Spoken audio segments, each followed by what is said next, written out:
Hey guys, welcome back to another long, slightly uncomfortable bedtime story from history. Tonight, we're settling into one of those topics that everyone thinks they know but really don't. So grab your tea, wrap yourself in something cozy, and maybe turn off that one bright lamp you never use. We're going back to the 1006. 100 is the age of powdered wigs, suspicious neighbors, and the occasional accusation of demonic goat dancing. Because tonight, we're talking about what really happened to witches. After their trials, now, before your brain jumps straight to the bonfires and the pointy hats slow down, most people imagine witch trials as this fiery spectacle where every accused woman was immediately dragged to a stake and set ablaze. But as usual, reality is way messier, and in this case way less dramatic. For many accused witches, the real story didn't end with the trial. Sometimes it didn't even end with the verdict, because after all the shouting, the scripture quoting, and the "she looked at my cow and it died" testimonies, there was still the question of what to do with these women, and that's where things got weird. Let's start with a small village in England. Picture it: muddy roads, suspicious glances, everyone smells faintly of onions and damp wool. It's the late 1500s. You're a poor widow, which is already a terrible start in this economy. Your neighbor's butter won't churn, their child gets a fever, and suddenly, congratulations, you're the local witch. After a few days in the stocks and some very creative interrogation methods, mostly involving sleep deprivation and really bad food, you're dragged before the local magistrate. He listens to the evidence, which usually amounts to "she muttered under her breath once," and decides your fate. Now, if you're lucky, he might just fine you. Yes, you could actually buy your way out of witchcraft accusations in some areas. A few shillings and maybe a public apology, and off you go back to your hut, where everyone still thinks you eat babies. Others weren't so lucky. Some were imprisoned for months or even years, waiting for trials that never properly happened, and when they were finally released, they often came home to nothing, their houses sold, families gone, livestock mysteriously missing. Because, and this is the quiet, sad part of the story, being found innocent didn't really clear your name. You were still that woman who was accused, the one people whispered about at the market, the one children dared each other to walk past at night. Now let's float across the North Sea for a moment to Scotland, where witch trials were basically a national pastime between the 1500s and 1700. The Scottish were very serious about their witches. They even had official witch finders, men paid by the government to locate, interrogate, and occasionally invent witches. Because, of course, if your job is witch finder, you're not exactly motivated to say, "Nope, didn't find any this week." So let's say you're a Scottish woman named Elspeth. You've just been tried, confessed under, shall we say, unhelpful pressure, and somehow miraculously escaped execution. What then? Well, first, you were probably branded. Literally, in some towns, officials marked accused witches with a hot iron, or cut a small scar behind the ear, just in case you decided to move and start fresh somewhere else. Because nothing says new beginnings like a burn mark labeled "suspected witch." Others were banished, which sounds mild until you realize banishment often meant wandering freezing countryside with no money, no family, and everyone terrified of you. A few ended up working as herbalists or midwives again, because those were the only jobs left. Ironically, those were also the same jobs that got them accused of witchcraft in the first place. Life, as they say, is a flat circle. Across Europe, the pattern repeats. In Germany, which hosted some of the most intense witch hunts in the world, surviving witches faced social exile so complete it's honestly impressive. Some tried to move to new villages, pretending to be widows or distant cousins. Others joined traveling groups of vagrants, beggars, or entertainers. A few actually married, usually to men too desperate to care or too odd to mind. One chronicler from Bavaria even wrote that certain accused witches found husbands among the hangmen, which feels like a sentence nobody should ever have to write. And here's a little known fact: many of these women became the go-to healers in poor communities because, well, They knew things, herbs, poultices, how to stop bleeding after childbirth. So even though society labeled them dangerous, people still came knocking when their babies were sick. Publicly shunned, privately needed. Human hypocrisy at its finest. But let's slow down for a second and talk about something most history textbooks skip. Witches who survived the trial because they ratted out others. Yes, it happened. A lot. When the choice was between the stake and a confession that included yes, and my neighbor is one too.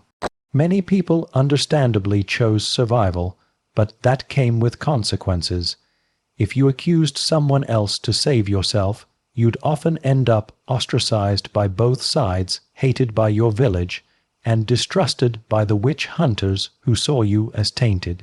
There's a record from Würzburg in 1629 of a woman named Margaretha, who confessed to witchcraft and named several others. She was spared execution, but spent the rest of her life begging outside the very courthouse that condemned her friends. People would spit at her as they passed, not burned, not hanged, just quietly erased. Let's float over now to colonial America, because of course we can't talk about witches without visiting Salem.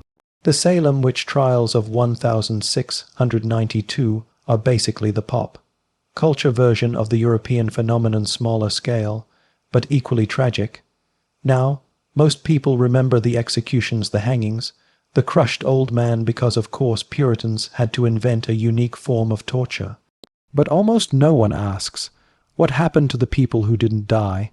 A lot of them lived long enough to regret it. For instance, Mary Bradbury, a grandmother in her 70s, was sentenced to hang but escaped, possibly with help from friends. She spent the rest of her life in hiding, moving between homes, relying on family to sneak her food. Imagine spending your final years afraid of every knock at the door, because your own neighbors think you can summon Satan with a pie recipe.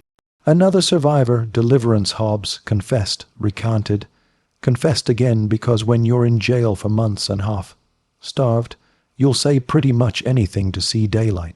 She was eventually released, but lived out her life in grinding poverty. Her family's property ceased to cover trial fees. Yes, they charged you for your own witch trial. America, always finding a way to monetize suffering. Back in Europe, the legal systems varied wildly. In France, witch trials declined earlier than elsewhere, largely because judges got tired of the paperwork.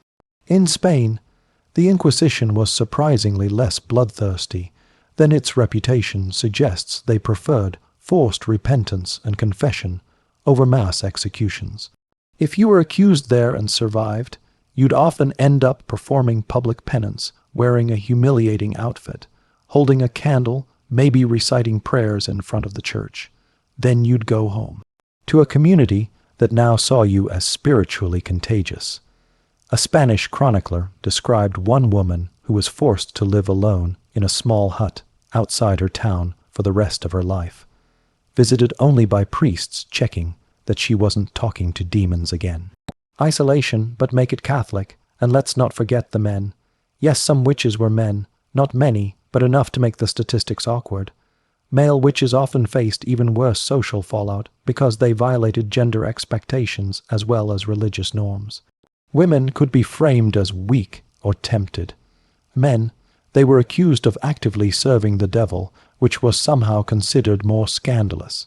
Those who survived, usually through connections or money, often left town quietly, changed their names, and became minor wanderers in history's footnotes. There's even a documented case from Denmark of a man who, after being acquitted, became a witch hunter himself. Because, when life gives you lemons, accuse someone else of witchcraft. But perhaps the strangest fates belong to those who were never really freed, the ones who were held indefinitely. Some prisons kept accused witches for years, not executing them, but never releasing them either. Partly out of fear, partly out of bureaucratic laziness. Records from the Basque Country in Spain show women still imprisoned for witchcraft more than a decade after their trials, long after the inquisitors had moved on to other projects. They'd become ghostly fixtures of the system, officially alive, practically forgotten. In England's Lancaster Castle, visitors sometimes reported hearing the witches' cells echo with moaning long after the trials ended. Probably rats, but still the idea of these women trapped between freedom and death for years feels uniquely haunting. So what really happened to witches after their trials? In most cases, nothing good. A few survived long enough to become local curiosities, living reminders of mass hysteria. Others faded quietly into poverty, madness, or folklore. Their stories twisted over time until she was accused of witchcraft, became she really was a witch. Centuries later, descendants of accused witches occasionally tried to clear their names. In 2001, the Scottish Parliament even issued a formal apology to the thousands of people executed or imprisoned during the witch hunts. A nice gesture, but about 400 years late. So as you drift tonight, maybe think about that. A world where fear made neighbors into enemies and forgiveness came centuries after the fact. The witch trials weren't just about superstition, they were about control, about keeping people small, about punishing women for existing too independently in societies that couldn't handle them.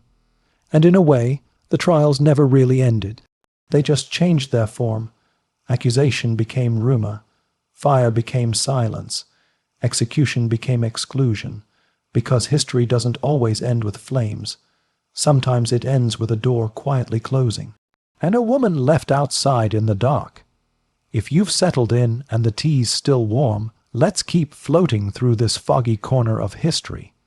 The witch trials have ended, or at least slowed to a crawl, but the echoes of them lingered for centuries. When the flames went out and the public hysteria lost its momentum, the accused witches were left to figure out what it meant to exist in a world that had already decided they didn't deserve to. Imagine stepping back into your village after months of imprisonment. The air feels different, people look away, someone's replaced your front door, your chickens are gone, and your garden, the one that used to smell of rosemary and garlic, has been trampled flat by curious children. You survived, technically, but it's the kind of survival that feels like a punishment, because in the social afterlife of the witch trials, the accused carried their verdicts around like invisible brands. Some tried to start over.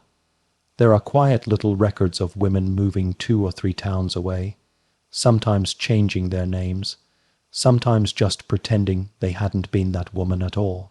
In the court papers of Württemberg, one woman reappears under a slightly altered name 10 years after her trial, remarried and raising a child. The document calls her respectable, which is bureaucratic code for we've decided to stop caring, but her neighbors probably didn't forget. Villages have long memories, and gossip lasts longer than witchcraft ever did. The social exile was its own kind of slow death. When you couldn't find work, when no one bought your herbs or milk, when children were taught not to look you in the eye, your options narrowed fast. Many survivors ended up as wandering beggars, moving from parish to parish, living on scraps and superstition.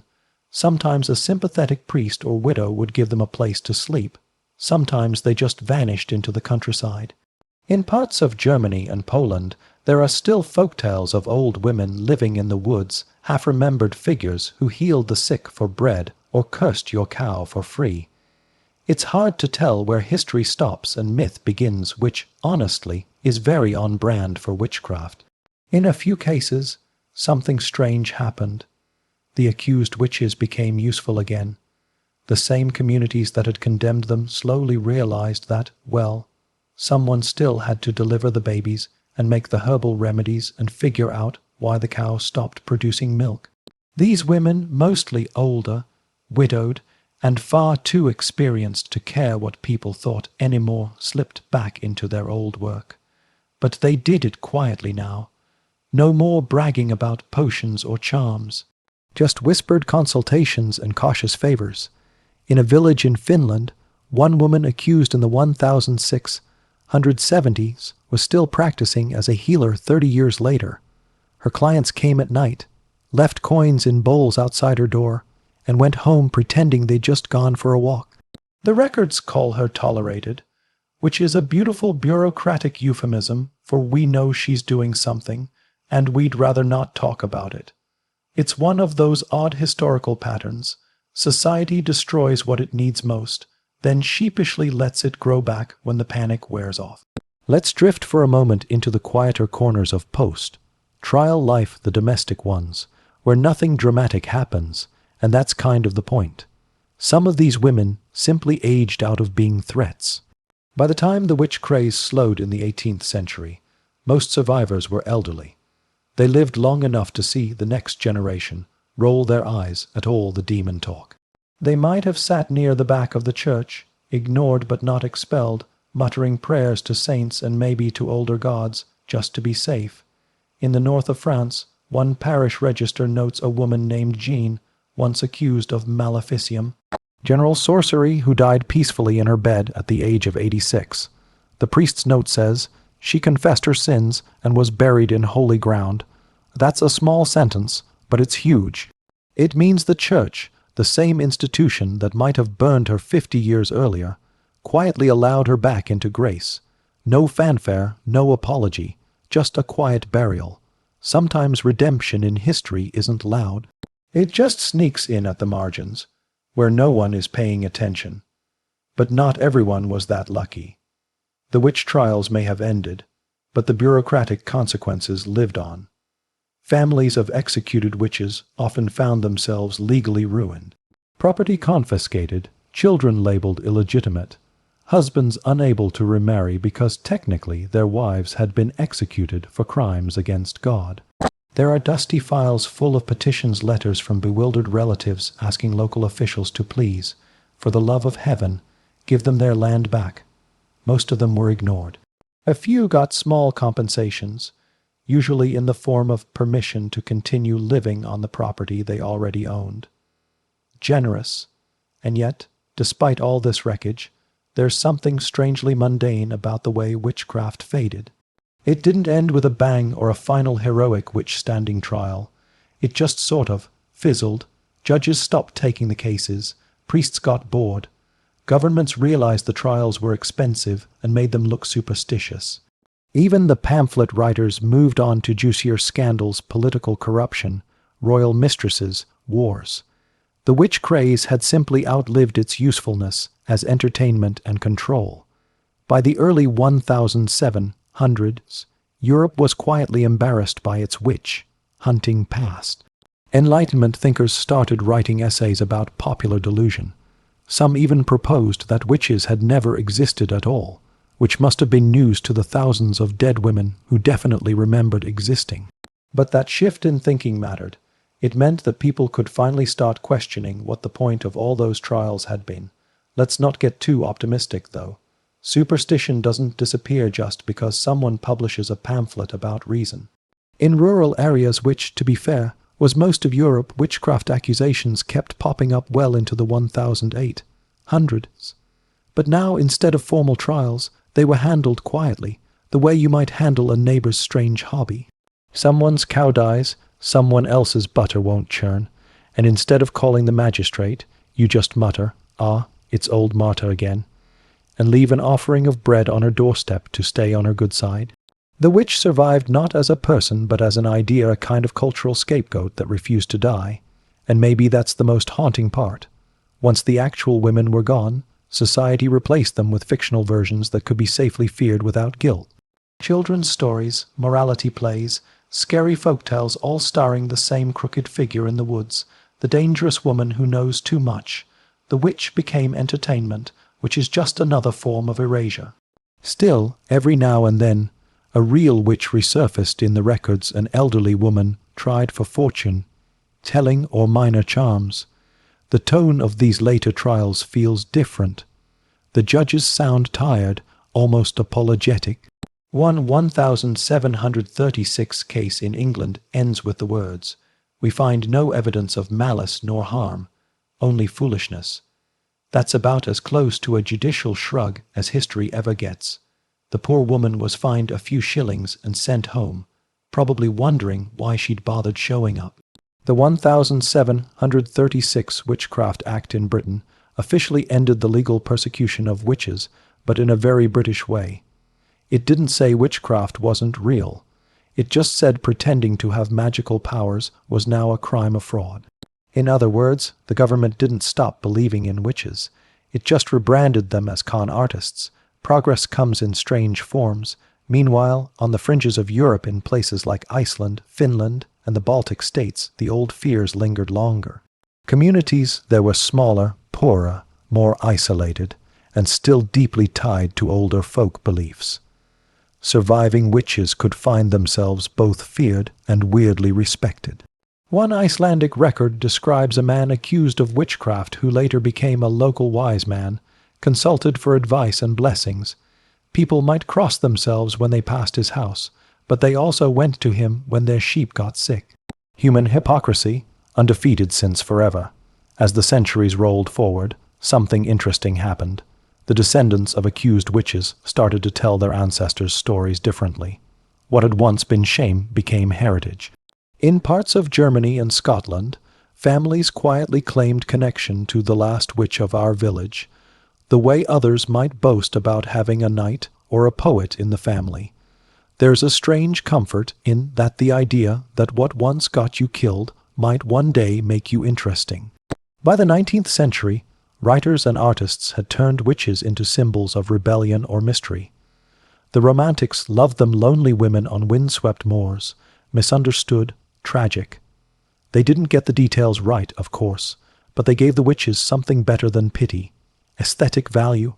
And that's how history often heals its wounds, by turning trauma into art.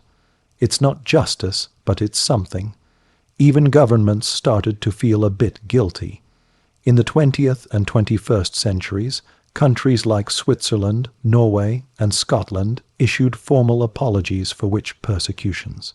There are memorials now, quiet stones in quiet fields, engraved with names that took 400 years to matter again.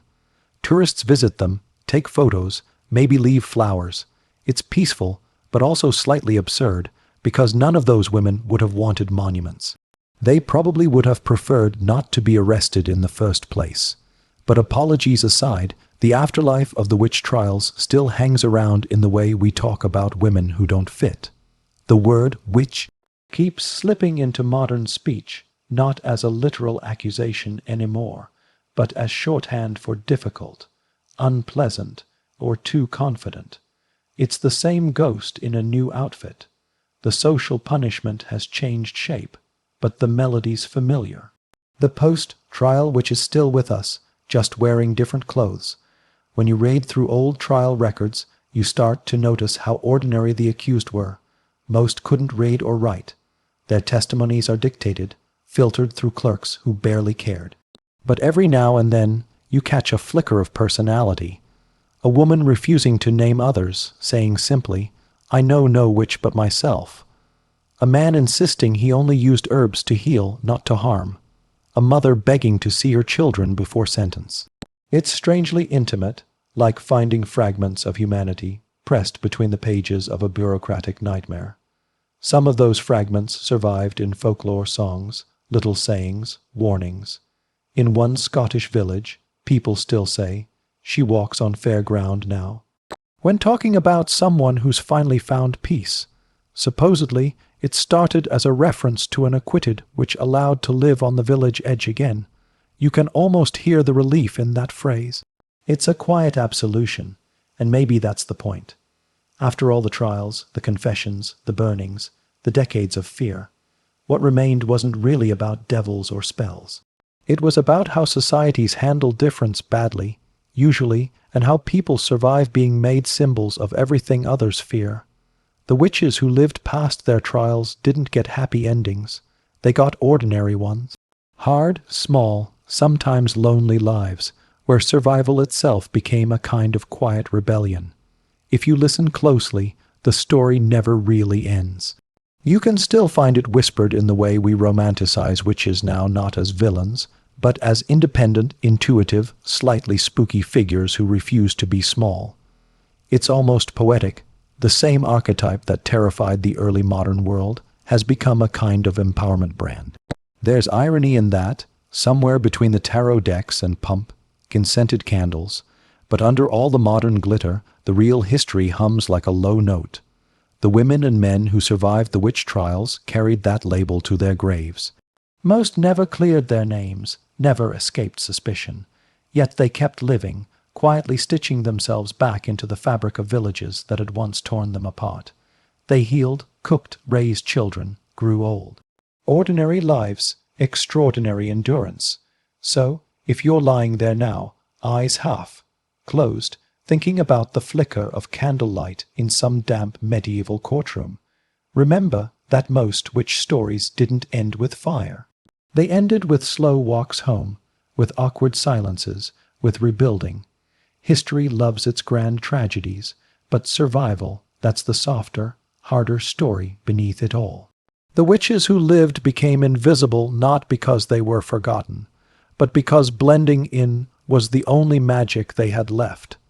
History has this habit of reinventing its villains when the century changes. Once the witch trials faded into dusty court archives, Europe slowly started to feel nostalgic for the people it had destroyed. The Enlightenment wanted to be rational, but it also couldn't resist a good ghost story, and witches made excellent ones. They were dramatic, mysterious, conveniently dead, and available for reinterpretation. By the 1700s, educated gentlemen who once might have signed off on a burning were now writing polite essays about the folly of our ancestors. It was fashionable to be skeptical. Voltaire, never one to miss a chance for sarcasm, called witch trials a monument to the human imagination's darker corners, which is a polite way of saying, what were we even thinking? But even as these intellectuals congratulated themselves for being above superstition, the rural population kept whispering about curses and charms. Progress never travels evenly. It stumbles through mud, and superstition has excellent boots. So while philosophers debated reason in Paris, farmers in the Auvergne still left bowls of milk for the fairies. In the Scottish Highlands, charms against the evil eye were folded into prayers, because you could never be too careful. And in Germany, traveling peddlers sold little books of spells right next to Bible verses. Enlightenment and enchantment were roommates, awkwardly sharing the same century. The artists arrived next, as they always do when something half-forgotten starts to smell interesting again. By the late 1700s, painters and poets had discovered the witch as a kind of melancholy muse, dangerous, beautiful, misunderstood. No longer the crone by the cauldron, she became the tragic woman on the moor, hair wild, eyes haunted by the weight of 1,000 wrongs. The Romantics loved her. She was perfect for their brand of emotional chaos. Francisco Goya painted her in swirling shadows, sometimes grotesque, sometimes alluring, always unsettling. Goethe wrote about them in Faust, where witches gather on mountaintops to dance under the moon. It's strange, really. The same imagination that once condemned women for gathering herbs by moonlight now found that image irresistibly poetic. That's history for you. First it burns you, then it paints you. As the 19th century rolled in, Europe got industrial, urban, and slightly bored with itself. Steam replaced mystery, and when societies get too efficient, they start craving superstition again. The Victorians, despite their lace and logic, adored a good supernatural scandal. Seances, spirit photography, fortune tellers, all the things they're great. Grandparents had outlawed, now made excellent parlor entertainment. And the witch, she fit right back in, like an old friend at a modern table. She was still scary, but now she was fashionable. Occult societies popped up across England and France, run by people with names like Lord Something, or other who spent their evenings summoning ancient wisdom with the help of expensive incense and mediocre Latin. They'd claim to revive the true arts of witchcraft, though in practice it mostly involved wearing robes and charging membership fees. But underneath all the theatrical nonsense, something gentler was happening. The witch became a symbol not of evil anymore, but of lost knowledge. Herbalism, midwifery, folk healing, all the everyday skills that had been branded as demonic, were quietly rehabilitated as natural philosophy. Physicians rediscovered plants that village women had been using for centuries. Universities published studies on medicinal herbs and called it science. Somewhere in the background, you can almost hear a chorus of long, dead witches muttering, "We told you so." In literature, she softened even more. The brothers Grimm collected stories that carried fragments of old witch legends, some cruel, some funny, some weirdly tender. There's a trace of sympathy there, buried under the moral lessons. The witch in Hansel and Gretel is monstrous, yes, but she's also lonely. She lives in a candy house, which is exactly the kind of coping mechanism you'd expect from someone abandoned by society for a few centuries. As Romanticism deepened into Victorian melodrama, witches started appearing as warnings or metaphors. A woman who defied social order was bewitching. A woman who aged badly was a crone. A woman who spoke her mind too much was under some evil influence. The words changed costume, but the logic stayed the same. You could stop burning women without stopping the need to control them. Language would do the job fire once did, and yet, at the same time, the witch was quietly reclaimed. Folklorists, the academic collectors of gossip, began recording the lives of those once accused. In dusty parish records and oral tales, they found not demons, but ordinary people, widows, healers, midwives. The more they looked, the clearer it became that witch hunts weren't really about magic. They were about fear, poverty, envy, and power. By the mid-19th century, a few early historians started saying the quiet part out loud. Jules Michelet's La Sorcière, published in 1008, portrayed witches as the first rebels peasant women resisting feudal and clerical oppression. It was dramatic, biased, and wildly inaccurate in places, but it hit a cultural nerve. For the first time, witches weren't villains or curiosities. They were proto-feminists, heroes in a very moody, candle-lit way. Of course, actual women still didn't have many rights, so this sympathy was mostly theoretical. Victorian men loved tragic witches as long as they stayed in paintings and poetry. Real independent women were still labeled hysterical, which was the medical equivalent of saying bewitched by her own uterus. Progress, again, came in confusing flavors. Still, Michelet's idea stuck. By the early 20th century, feminist thinkers began picking it up and dusting it off. They saw the witch trials as a centuries-long war on female autonomy, the suppression of women's knowledge, especially about bodies, birth, and healing. The witch became shorthand for any woman punished for being different, too smart, too outspoken, or simply inconvenient. Meanwhile, anthropology joined the party. Scholars studying rural Europe found that belief in witchcraft had never entirely died. In some regions, people still whispered about the malocchio, the evil eye, or carried charms against bad luck. In Sicily, it was salt and silver. In Ireland, iron nails over doorways. In Poland, bits of red thread tied around a child's wrist. Not magic in the formal sense, just superstition with excellent cultural stamina. And so, even as science marched forward, witchcraft quietly refused to go away. It hid in folklore, resurfaced in art, and waited patiently for modernity to get weird again, which didn't take long. By the mid-20th century, witchcraft got a rebrand, this time with better marketing. A British civil servant named Gerald Gardner introduced what he called Wicca, a modern religion inspired by old pagan traditions, ceremonial magic, and a healthy dose of imaginative reconstruction. Gardner claimed to be reviving an ancient pre-Christian cult. Historians later found that most of his sources came from Victorian occult books and possibly his own creative flair. But no matter, it worked. Wicca caught on. Suddenly, witches were back not as the enemy of God, but as seekers of balance, nature, and self-expression. The irony was exquisite. After centuries of being hunted, witches now had newsletters and community picnics.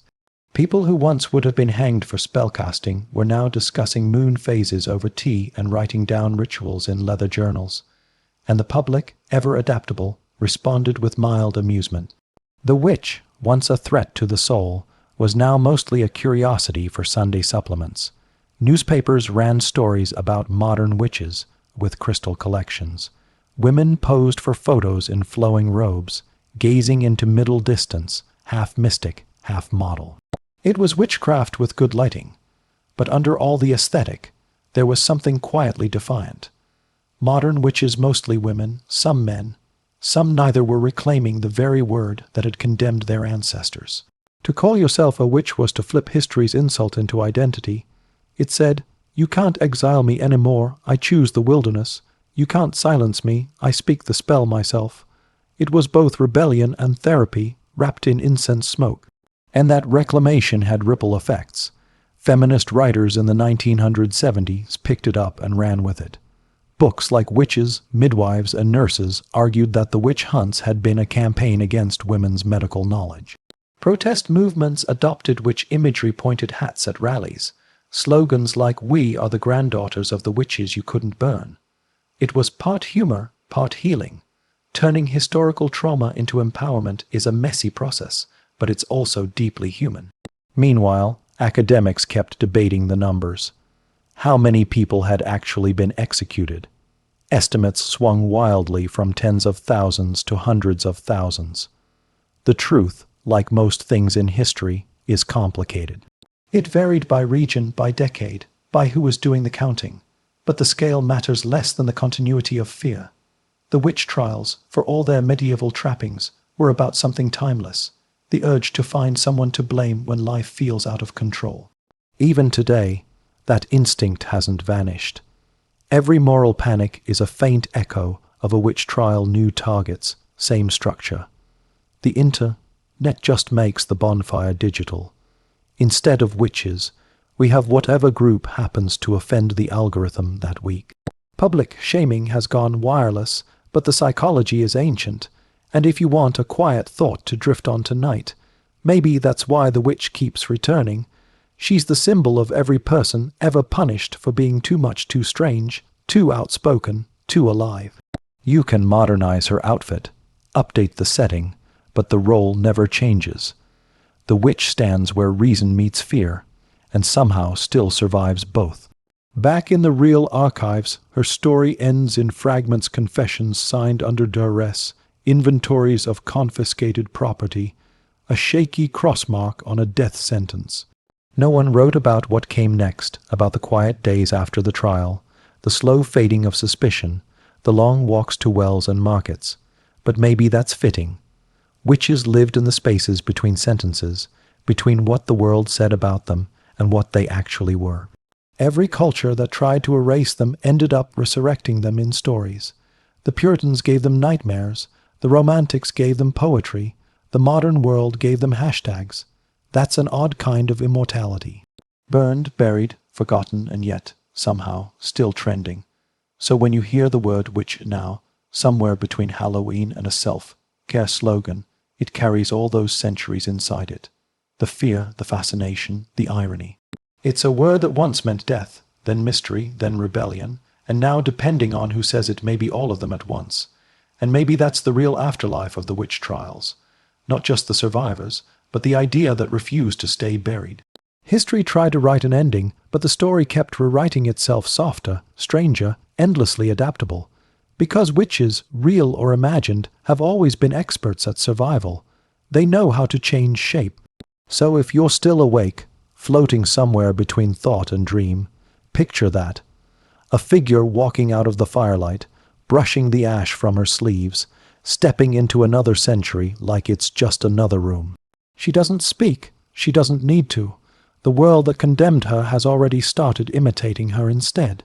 And in that slow, quiet irony lies the real spell, not the one cast with herbs or charms, but the one that time itself performs, turning fear into fascination, condemnation into legend, and tragedy into something almost peaceful.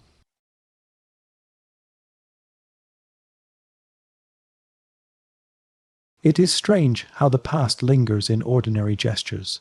A child blows out birthday candles and makes a wish. Someone hangs a horseshoe over a door. Another stirs their coffee counter, clockwise because their grandmother swore it brought good luck. These are the tiny fossils of belief, the gentle echoes of a world where every small act meant something unseen. Witches might be gone, but superstition has impeccable manners. It always stays for dessert. Even in a world that prides itself on satellites and statistics, the irrational survives with enviable poise. We still talk about bad energy, manifesting, the universe sending signs.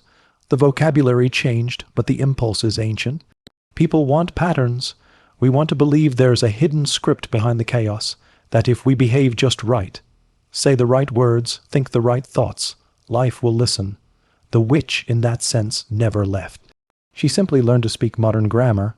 You can see her silhouette in every self-help aisle, disguised as empowerment. Claim your power, harness your inner energy, light the candle and release what no longer serves you. It's not far from what an herbalist might have whispered beside a medieval hearth, except now it comes in pastel packaging and ships next day delivery. Capitalism did what the inquisitors never could. It domesticated the witch. Turned her from a threat to a brand, but before we mock it, let's admit something tender. Maybe that was always the point. People found in witchcraft what the institutions of their age denied them. A sense of agency, however small. A way to talk to the universe without permission. If history burned witches to enforce control, it's fitting that modern witchcraft emerged again as a language of independence. The spell was always less about magic than about self-definition. The early Wiccans of the 1950s and 60s understood this instinctively. They weren't just reviving rituals, they were experimenting with identity. Gardner's Circle, Doreen Valiant's poetry, the rituals of the Alexandrian and Gardnerian traditions. They weren't static religions, but ongoing negotiations with memory. They borrowed from folklore, mixed in theosophy, added a sprinkle of ceremonial magic, and called it continuity. Scholars later groaned, but that's missing the point. Continuity in culture isn't a straight line. It's a conversation through centuries. By the 1970s, as second wave feminism gathered momentum, that conversation became political. The witch, once a solitary figure muttering to the moon, now walked in marches. Protesters wore pointy hats to mock the absurdity of history. The Women's International Terrorist Conspiracy from Hell, known as WITCH, staged hex sins. At Wall Street and bridal fairs, chanting parodies of spells to expose the absurdity of patriarchy and consumerism. It was theater, rebellion, and anthropology rolled into one. They weren't claiming literal magic. They were reclaiming the right to be heard, to be unruly, to frighten the structures that still tried to define them. Every hex was a mirror held up to power, showing how ridiculous fear looks when it dresses up as authority. For a moment, the witch was no longer an accusation, but a weaponized metaphor. The world had finally flipped the symbol. Meanwhile, in smaller, quieter circles, witchcraft evolved into a spiritual mosaic. Eclectic covens formed in apartments and suburban gardens, blending goddess worship with tarot, astrology, and personal myth. Some sought community, others solitude. The rituals weren't dogma. They were choreography for meaning. People lit candles not because they expected lightning, but because fire still speaks to something wordless in us. It's the same flame that flickered in a cave, in a forest clearing, at a stake. We keep lighting it because somewhere in the act, we remember ourselves. And then came the internet, that strange, sprawling archive of everything and nothing. Witchcraft found a new familiar in the digital realm. Hashtags replaced grimoires. Tutorials replaced apprenticeships. You could now learn moon phases, sigil drawing, or crystal correspondences from someone halfway across the world, often filmed beside an aesthetically pleasing plant. The old secrecy vanished. Knowledge became open source. This democratization was both blessing and confusion. On one hand, people who'd grown up alienated from institutional religion could now build a spirituality that spoke their language.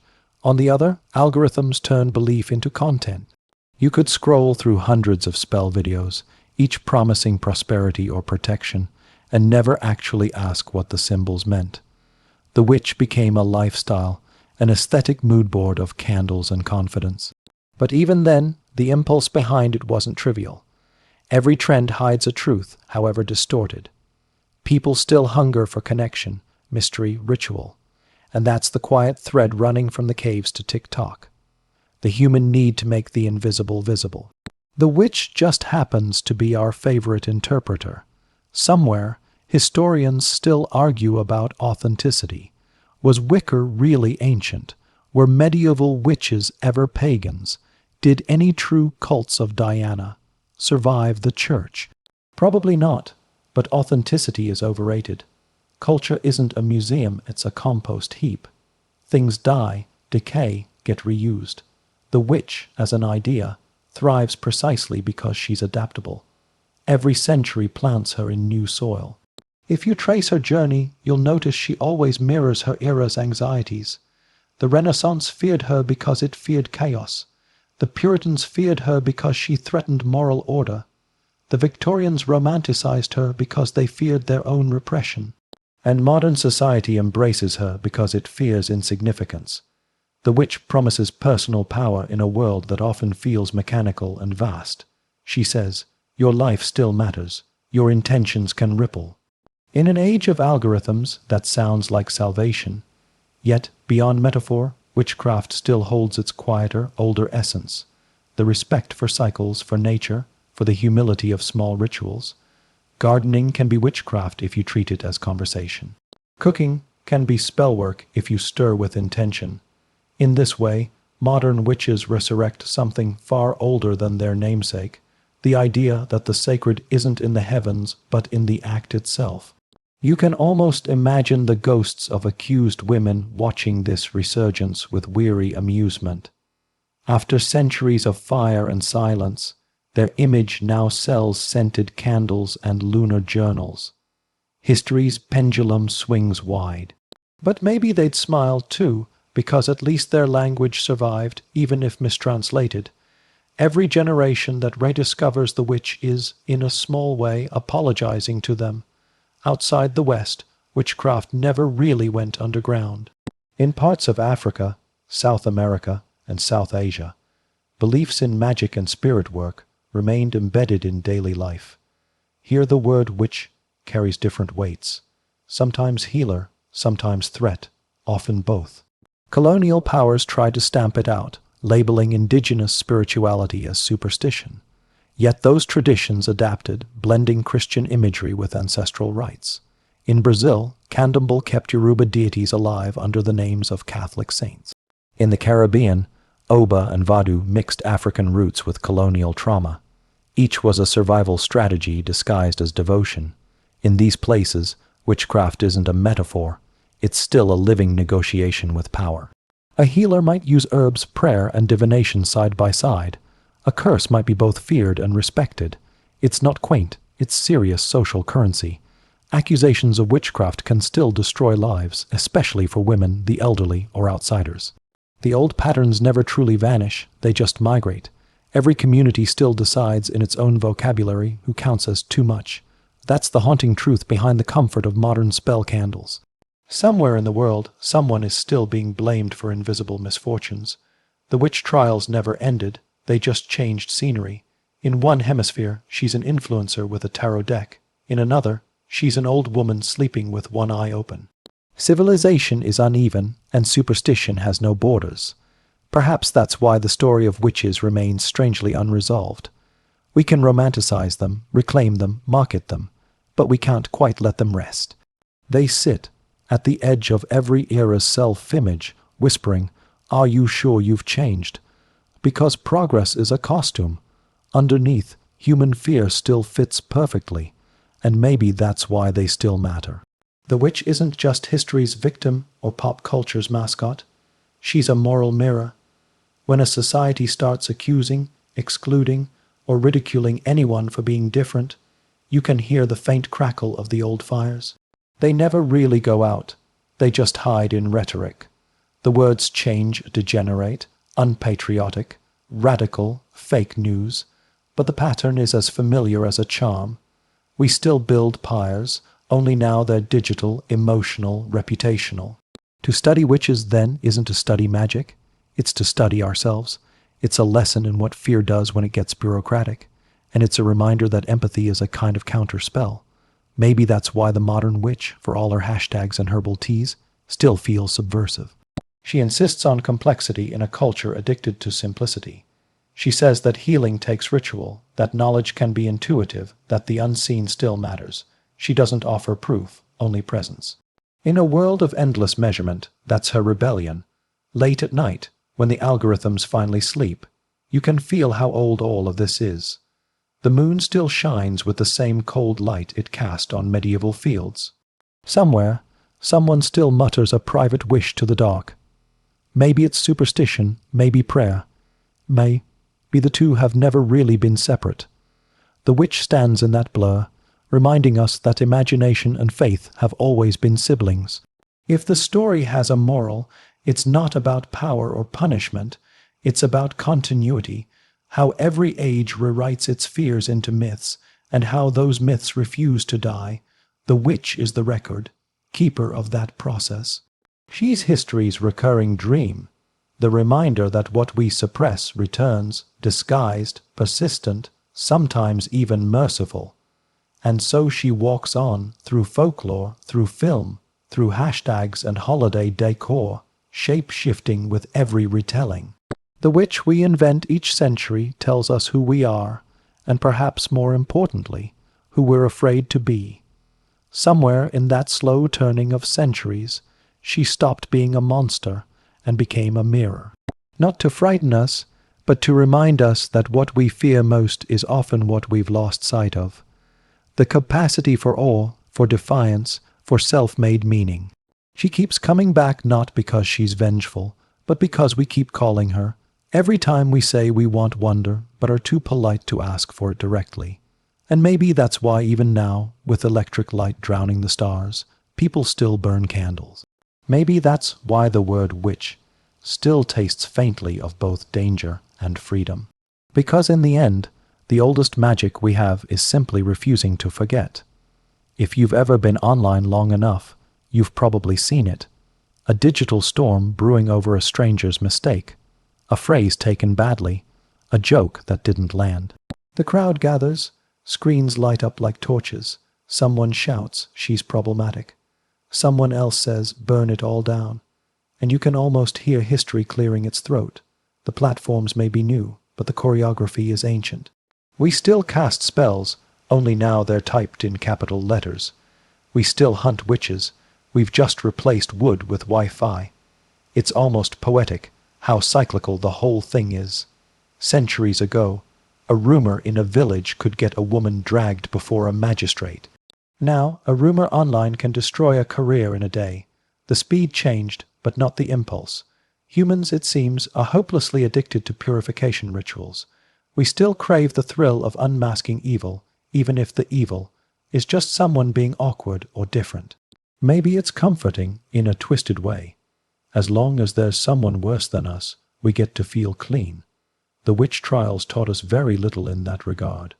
We apologized to the victims, built memorials, taught children that superstition is bad. Then we went right back to doing it, just with more sophisticated vocabulary. It's called accountability now, or moral clarity. It feels righteous, and it usually starts with good intentions, the same way every witch trial did. People truly believed they were defending their communities, their faith, their values. Nobody thinks they're the villain in a witch hunt. That's the whole problem. You can trace the moral structure across centuries. Step 1, someone says something that scares us or doesn't fit. Step 2, we project everything ugly we don't want to see in ourselves onto them. Step 3, we perform our virtue by condemning them. Step 4, we feel better. It's simple, efficient, and endlessly repeatable. The human brain loves rituals that require no self-reflection. If you think about it long enough, you start to see why the witch remains such a potent image. She's the stand-in for every person who breaks unspoken rules. Every society writes its own definition of witch. Sometimes she's a healer, sometimes a feminist, sometimes a political dissident. The details shift, but the logic stays. Control the boundary, define the normal, exile the rest. The witch reminds us that order is always built on exclusion. But here's the twist. Every time we exile someone, we create a myth around them. The outcast becomes more interesting than the conformist. The witch becomes magnetic precisely because she's forbidden.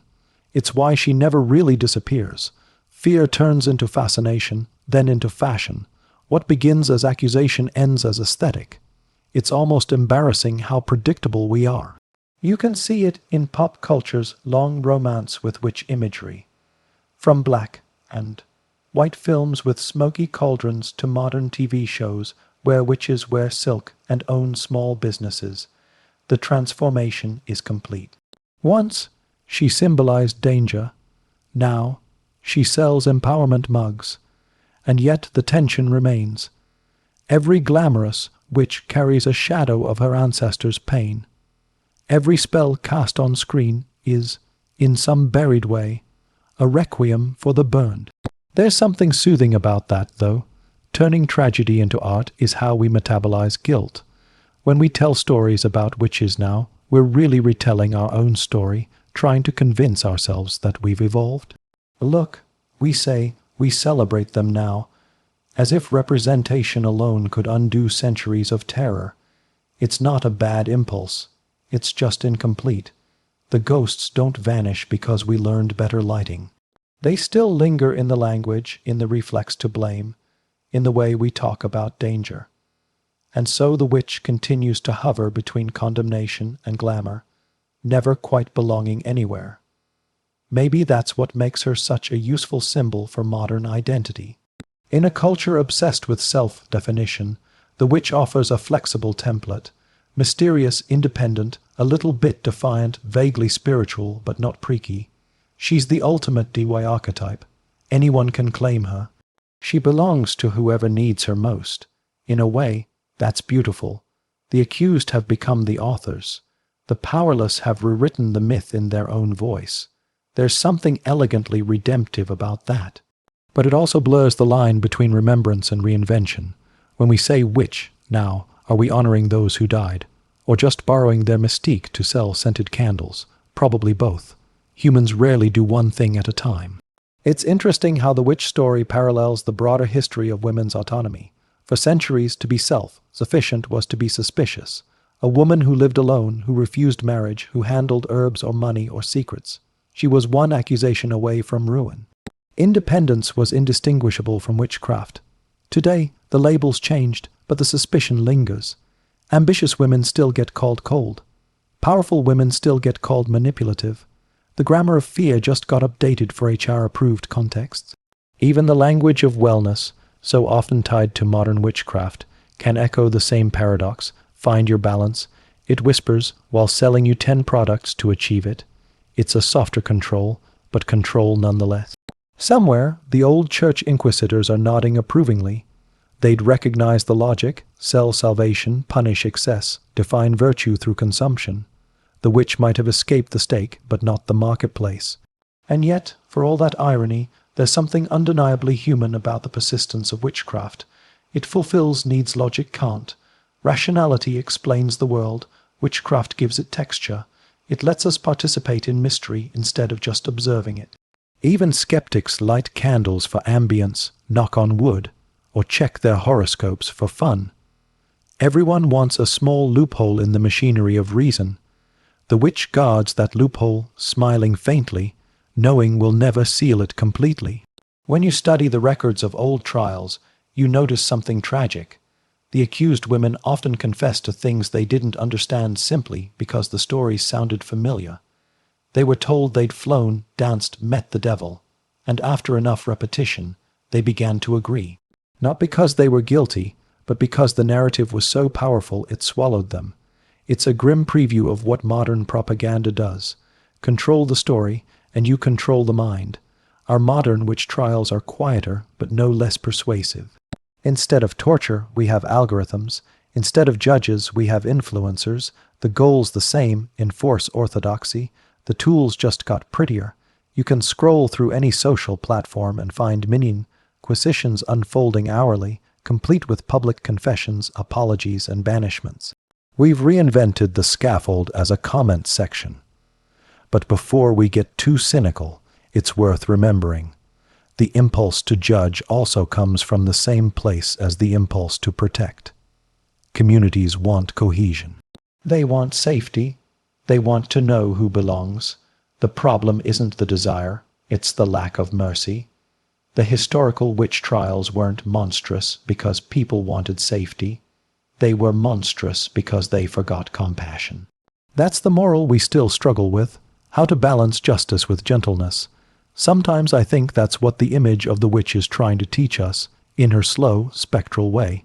She's the embodiment of what happens when empathy fails. Every stake, every drowning, every forced confession is a scar left by certainty. When we stop questioning our righteousness, the witch's shadow lengthens. It's strange how this lesson keeps resurfacing in art. The witch in Shakespeare's Macbeth speaks in riddles, offering half-truths that reveal more about human greed than magic. Centuries later, Arthur Miller's The Crucible used witch trials as a metaphor for McCarthyism, showing how fear corrodes justice. Each retelling nudges us toward awareness. The real curse isn't witchcraft, it's moral panic. But panic, unfortunately, is as renewable as wind power. Even now, we find new ways to conjure it. Vaccines, politics, technology, identity, all fertile ground for modern witch hunts. Whenever the world feels unstable, people start pointing. It's a reflex older than language. The witch trial becomes a template for coping with uncertainty. You can't reason with chaos, but you can punish someone for it. And punishment feels like control. In quieter moments, though, you can sense a collective fatigue. Maybe that's why the modern fascination with witchcraft feels almost meditative. It's not about vengeance anymore, it's about grounding. Lighting a candle, drawing a tarot card, whispering an affirmation. It's less about belief and more about stillness. A small, private rebellion against noise. For all the irony, maybe that's what the witch's long journey was leading to. A gentler magic, one that heals instead of haunts. If you visit old witch trial sites today, they're oddly peaceful. Wildflowers grow where stakes once stood. Birds nest in the ruins of courthouses. Plaques quietly list names once shouted in fury. Time has a way of softening even the cruelest landscapes. The earth, patient as always, reclaims what humans tried to purify with fire. Maybe that's the truest ending the witches could have hoped for, not vindication, but silence. Some local legends still whisper that those grounds are haunted, that strange lights flicker at dusk. Maybe they do, or maybe that's just our collective guilt glowing faintly. Either way, it's comforting to imagine the accused women finally at rest, their spirits no longer cornered by accusation. History moves slowly, but sometimes it does make amends. Every October, when the witch costumes return to store shelves, we get another chance to decide what story we're telling. Are we mocking the superstition that killed them, or honoring their endurance? Are we playing dress-up, or quietly reclaiming something sacred?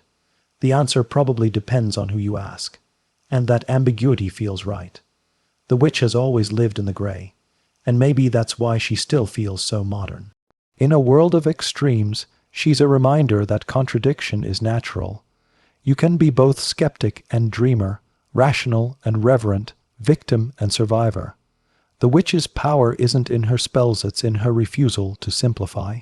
So as the story drifts to a close, imagine the long, strange arc we've traced, from dark forests to burning stakes, from whispered curses to online hashtags. The witch, ever patient, survived every form of control humanity invented. Not because she was immortal, but because she was necessary. Every era needs someone to hold its unspoken truths. Every culture needs a mirror. And in that mirror, we keep finding the same reflection. Our fear of difference, our longing for wonder, our endless need to explain what we can't control. The witch's tale is our own, just told with better lighting. If you listen closely, you can almost hear her laughs, softly, knowingly, as if to say that after all this time, we still haven't learned how to stop conjuring her. Maybe we never will. Maybe that's the point. Because as long as we keep searching for meaning in the shadows, the witch will keep walking beside us, half in history, half in imagination, reminding us that not everything that burns is meant to disappear. It's late now, wherever you are. The kind of late when everything hums quietly, and the light from your screen feels warmer than it should. The world outside has thinned into background noise, maybe a dog barking somewhere, or a car sighing past, and here we are still talking about witches. It feels fitting, doesn't it? Night is when their stories have always belonged, when the world softens enough for memory to slip through the cracks. We've spent centuries pretending the witch was someone else. Some woman from another time, another place, another superstition. But when you sit with the story long enough, she starts to look suspiciously familiar. Not in the broomsticks or potions, of course, but in the quieter details. The outsider, the misunderstood, the one who asks questions that make others uncomfortable. The witch isn't a ghost from the past, she's the name we give to the parts of ourselves that never quite fit the script. Maybe that's why the image endures, even when belief fades. It isn't about sorcery anymore. It's about survival, and the strange dignity of being misread.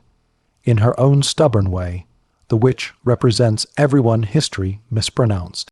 Every voice that cracked under interrogation, but kept singing anyway. Every life reduced to rumor, then resurrected as myth. If you ever visit the archives, the actual paper ones, not the curated exhibits, you'll find that the records of witch trials are heartbreakingly mundane. Lists of names, measurements of moles, confessions written in uneven ink. It's bureaucracy at its most tragic. You can feel how ordinary the cruelty was. Clerks noting how long it took for a woman to die, how much rope cost, whether the body was reclaimed by family. It's all there in neat handwriting, as if organization could make it moral. That's the most chilling thing about those centuries, not the violence, but the calm with which it was administered. The men who designed the instruments of torture went home afterward and kissed their children good night. The judges who pronounced death sentences discussed dinner menus on the walk home.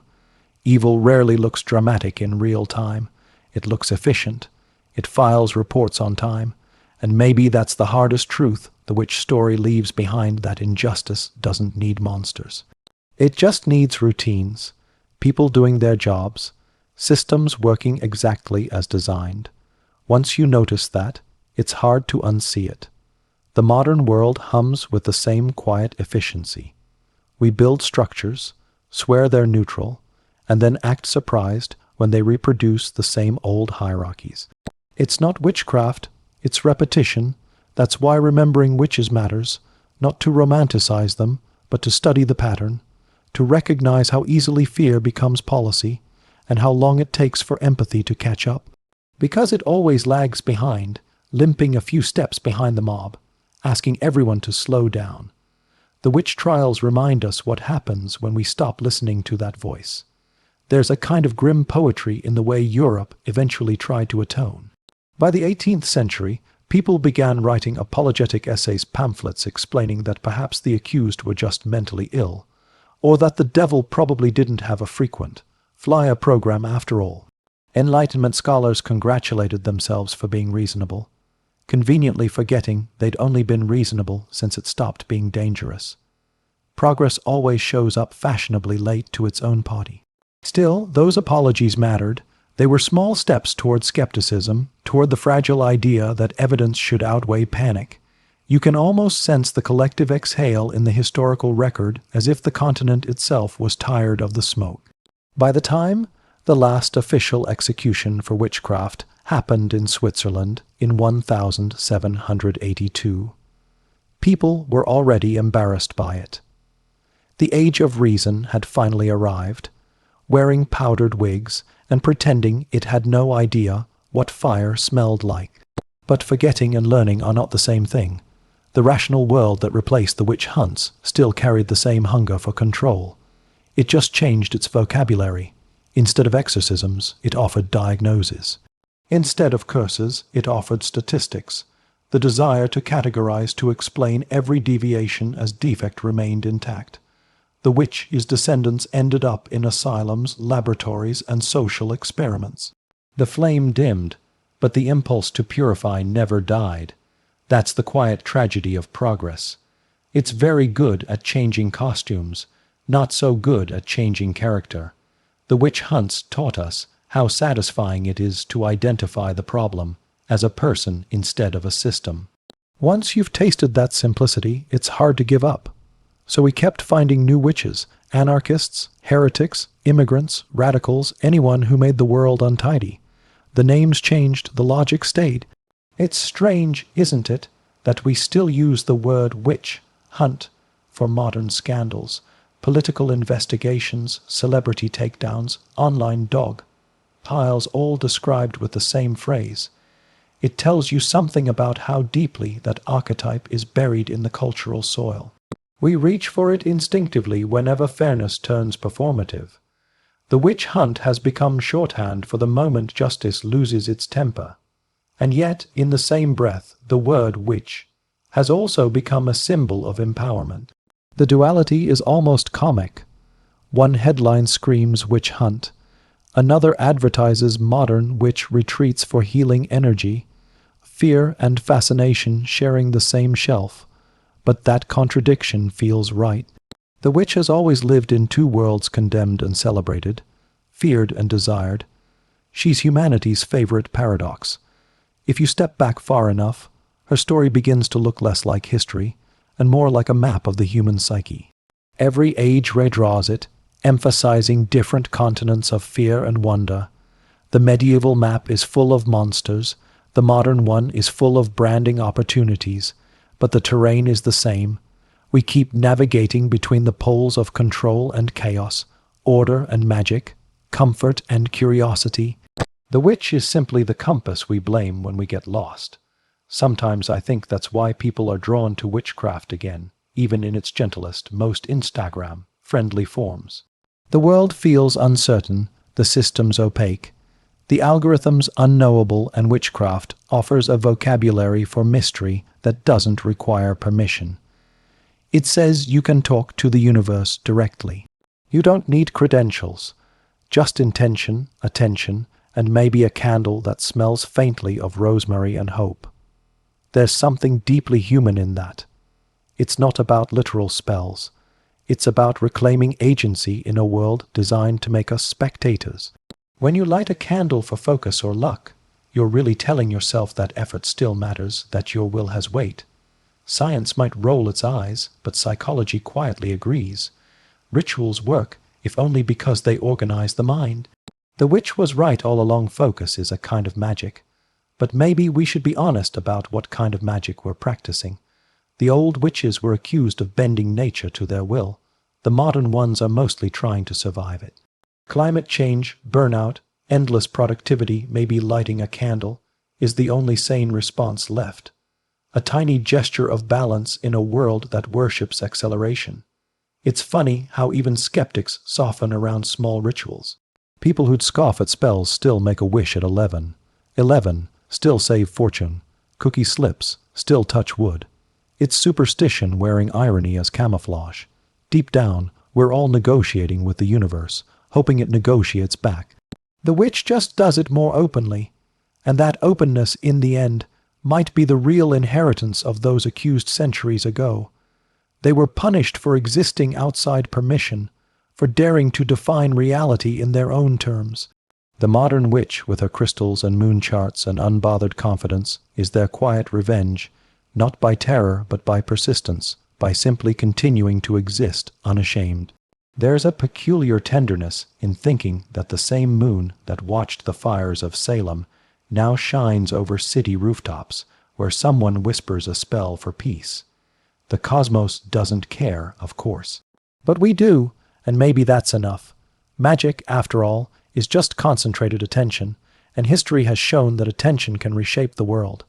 When people gather to remember the victims of the witch trials in Salem, in Bamberg, in Torsaker, they often bring flowers, not crosses.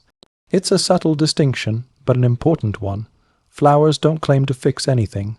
They just acknowledge. They say, "We see you." Maybe that's the only apology history can offer. Recognition instead of erasure. If ghosts exist, and I'm not saying they do, but let's pretend for the mood, I doubt the witches want vengeance. Probably just quiet acknowledgement. Maybe a moment where someone says their name without accusation. The past doesn't need to be rewritten, only witnessed properly, and maybe that's what we're doing right now, in this long, drifting conversation, a kind of vigil disguised as a bedtime story, the act of remembering, softly, without spectacle. Because forgetting is what allowed the cruelty in the first place. Forgetting turned people into numbers, souls into statistics. Remembering turns them back. So if you've stayed with this story this long, congratulations, you've performed a small act of resurrection. You've kept the memory alive for another night, The witch doesn't need grandeur, only attention. She survives in the quiet between thoughts, in the pause before sleep, in the way you might glance at the moon and think, just for a second, about all the others who have done the same. Maybe that's her final spell to remind us that history isn't over. It keeps happening, softly, in our habits, in our choices, in our fears. We are the afterlife of everyone who came before. The witch trials ended centuries ago, but the dream of freedom that survived them is still unfolding. Every time someone refuses to be silenced, every time curiosity wins over conformity, another small curse is lifted. And so we come full circle. The witch, once burned, now burns candles. The mob, once shouting, now scrolls. The fires are digital, the fears updated, but the pattern persists. The only difference, and it's an important one, is that now we can choose how to respond. We can remember without repeating. We can be curious without condemning. That's the real magic trick, the one history keeps trying to teach us. Not levitation, not prophecy empathy, the ability to hold contradictions without reaching for the torch, the patience to sit with discomfort until it becomes understanding. So tonight, as the last words fade and the room grows quieter, maybe let that thought settle, that the witch's legacy isn't in her curses or her cauldrons, but in her endurance. She outlasted fear by refusing to vanish. She turned accusation into myth, myth into metaphor, metaphor into mirror. And through that mirror, we keep seeing ourselves, century after century, a little less certain, a little more awake. The story doesn't really end, it just drifts into silence, the way all old stories do when they've said enough. Somewhere the wind moves through trees that once framed a gallows. Somewhere a candle flickers beside a laptop screen. Somewhere a name once shouted in terror is now whispered in curiosity. The circle closes softly, and if, in the stillness that follows, you feel a faint shiver, not fear, just recognition, that's her, reminding you that every shadow in history began as light. We only burned what we didn't yet understand. Now we do, or at least we're trying, and that, finally, is the gentlest kind of magic. You'd think, after the witch trials, humanity would have learned to chill a bit, to maybe take a collective nap, reflect, start fresh. But no. Instead of setting people on fire for heresy, we started doing something arguably weirder, marrying our cousins. Not metaphorically, literally. Because nothing says dynastic stability quite like genetic roulette. It's almost poetic, really. One half of Europe was purging evil women in the woods, while the other half was arranging royal marriages that could make a family reunion look like a dating app. If witches were punished for stepping outside social order, royals were applauded for collapsing it inward. It's the kind of symmetry history loves, tragic, ironic, and a little absurd. Let's begin softly with a familiar face. Charles Roman II of Spain, known to history as El Hechizado, the Bewitched, not because of his personality, though he certainly had one. More because everyone who met him thought there had to be a curse involved. His jaw didn't quite fit, his tongue didn't quite work, and his family tree didn't quite branch. If you trace his ancestry back, you'll notice something eerie. The same handful of names keep looping around like a bad playlist set on repeat. By the time Charles was born in 1661, the Habsburg dynasty had spent 2 centuries treating diversifying the gene pool as some kind of heresy. His parents were uncle and niece. His grandparents were cousins. His great-grandparents also cousins. The poor man didn't stand a chance. His genetic coefficient, that's the fancy modern way of saying how inbred are you, was higher than if his parents had literally been siblings. Contemporary reports describe Charles as fragile, confused, and constantly ill. His head was large, his body weak, and his jaw so malformed he couldn't chew properly. He suffered seizures, digestive issues, and what modern historians suspect was a cocktail of neurological disorders caused by generations of intrafamily loyalty. He spoke late, walked late, and somehow lived far longer than anyone expected, which in itself feels like a minor miracle or a cosmic joke. But here's the strange part. His court believed his condition was supernatural. They blamed witches, curses, maybe even the devil, which, if you think about it, is almost poetic justice. The same empire that once burned women for allegedly cursing men now blamed its own downfall on sorcery. In reality, it was just biology saying, you might want to diversify your portfolio. Charles became a living metaphor for his dynasty, beautiful tapestries, rotting foundations. His reign was marked by political paralysis, endless intrigue, and a sense that the Habsburg experiment had finally eaten itself. When he died in 1700, childless and barely functional, Spain spiraled into a war that reshaped Europe. All because no one in the family could imagine marrying a stranger. You can almost picture the Habsburgs at family gatherings. Someone sneezes, and half the table shares the same dîner. Cousins marrying cousins because, as the logic went, at least we know what we're getting. Spoiler, they did not. And yet they weren't alone. The practice stretched across Europe like a glittering web of bad decisions. The Bourbon kings of France, the Wittelsbachs of Bavaria, the Romanovs in Russia, all played variations of the same game. Keep it in the family, keep the blood pure, and keep the throne secure. It was less about love and more about logistics. Romantic chemistry took a backseat to the chemistry of shared ancestry.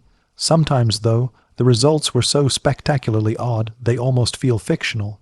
Like poor Joanna of Castile, known to history, somewhat cruelly, as Joanna the Mad. She wasn't particularly insane by modern standards, just depressed, anxious, and unlucky enough to be married to Philip the Handsome, who was, well, handsome in the way a narcissist can be. Their union was politically brilliant but emotionally catastrophic. Philip cheated constantly, Joanna obsessed endlessly, and when he died young, she allegedly carried his corpse around for months, convinced he'd wake up. Historians debate how much of that is true rumor loved a hysterical queen, but her story reveals the same pattern. Women in these dynasties were props in a genetic performance they couldn't control, expected to breed heirs, remain loyal, and quietly absorb the instability baked into their bloodlines. When they cracked under the pressure, they were labeled mad. And then, of course, there was the great romantic irony of the British royal family. The line that would later call itself Windsor was for centuries the very picture of European intermarriage. George I married his cousin. So did George Roman, too.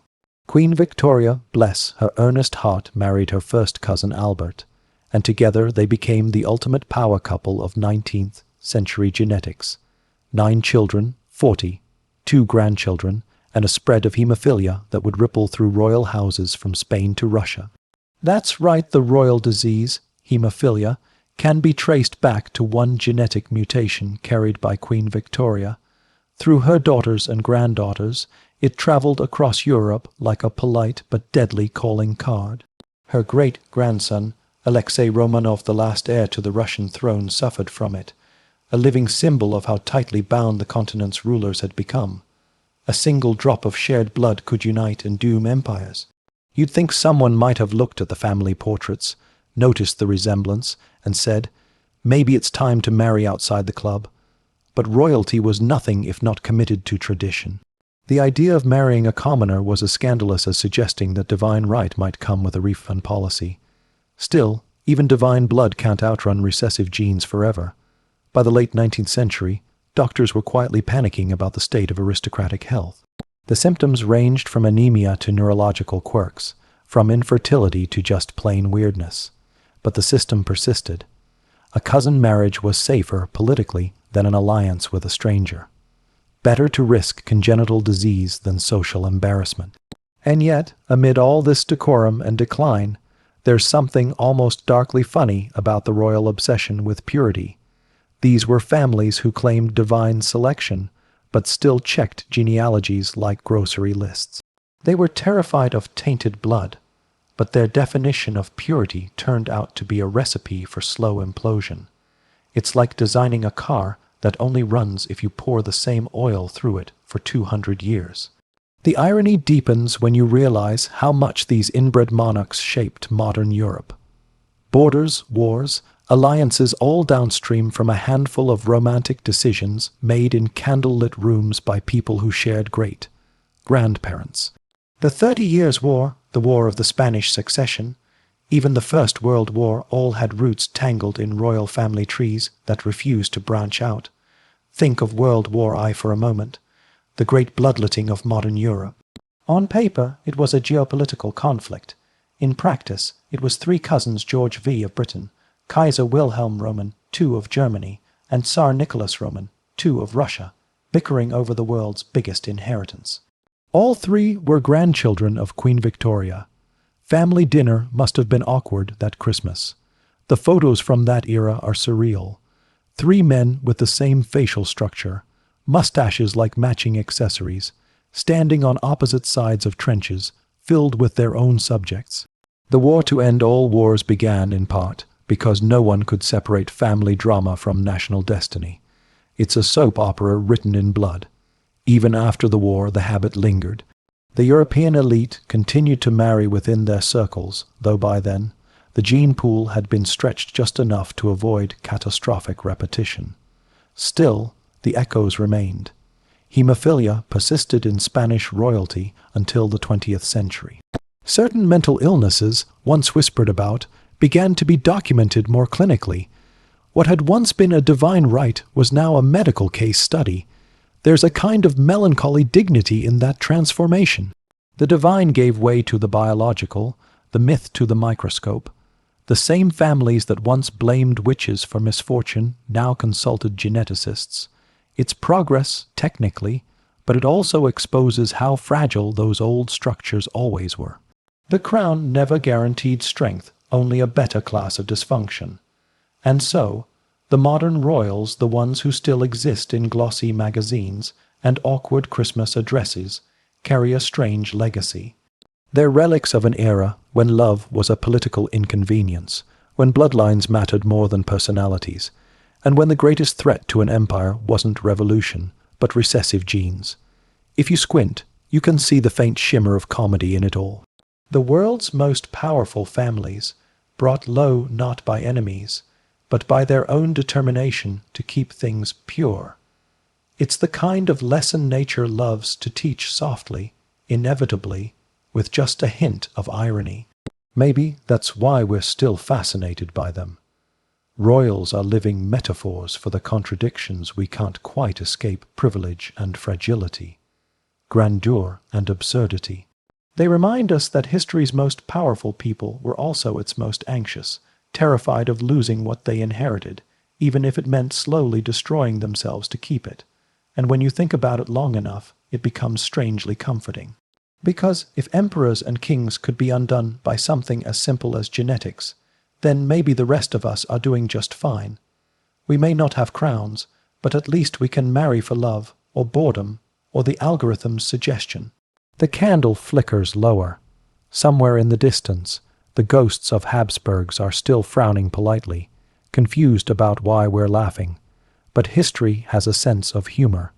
It just takes a few centuries to deliver the punchline. By the dawn of the 20th century, the age of cousin, marriage was starting to feel tired, like an overplayed song.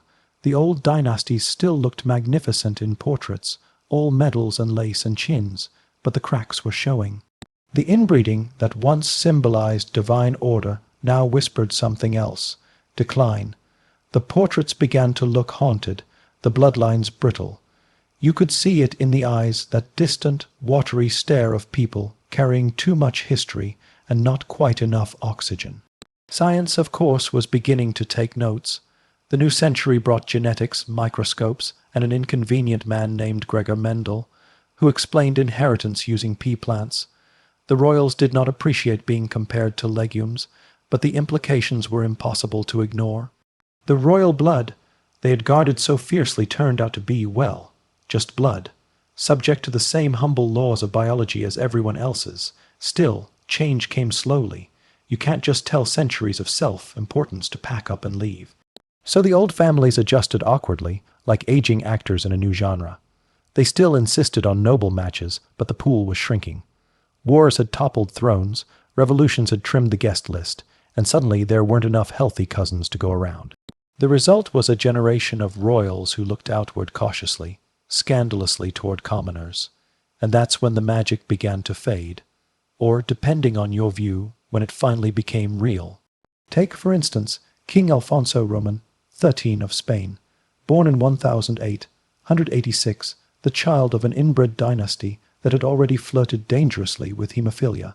When he married Victoria Eugenie of Battenberg, a granddaughter of Queen Victoria, it was considered a fine match. But Victoria carried the same mutation, and sure enough, their son Alfonso contracted the disease. The Spanish press erupted, whispering that the Queen had brought a curse into the royal cradle.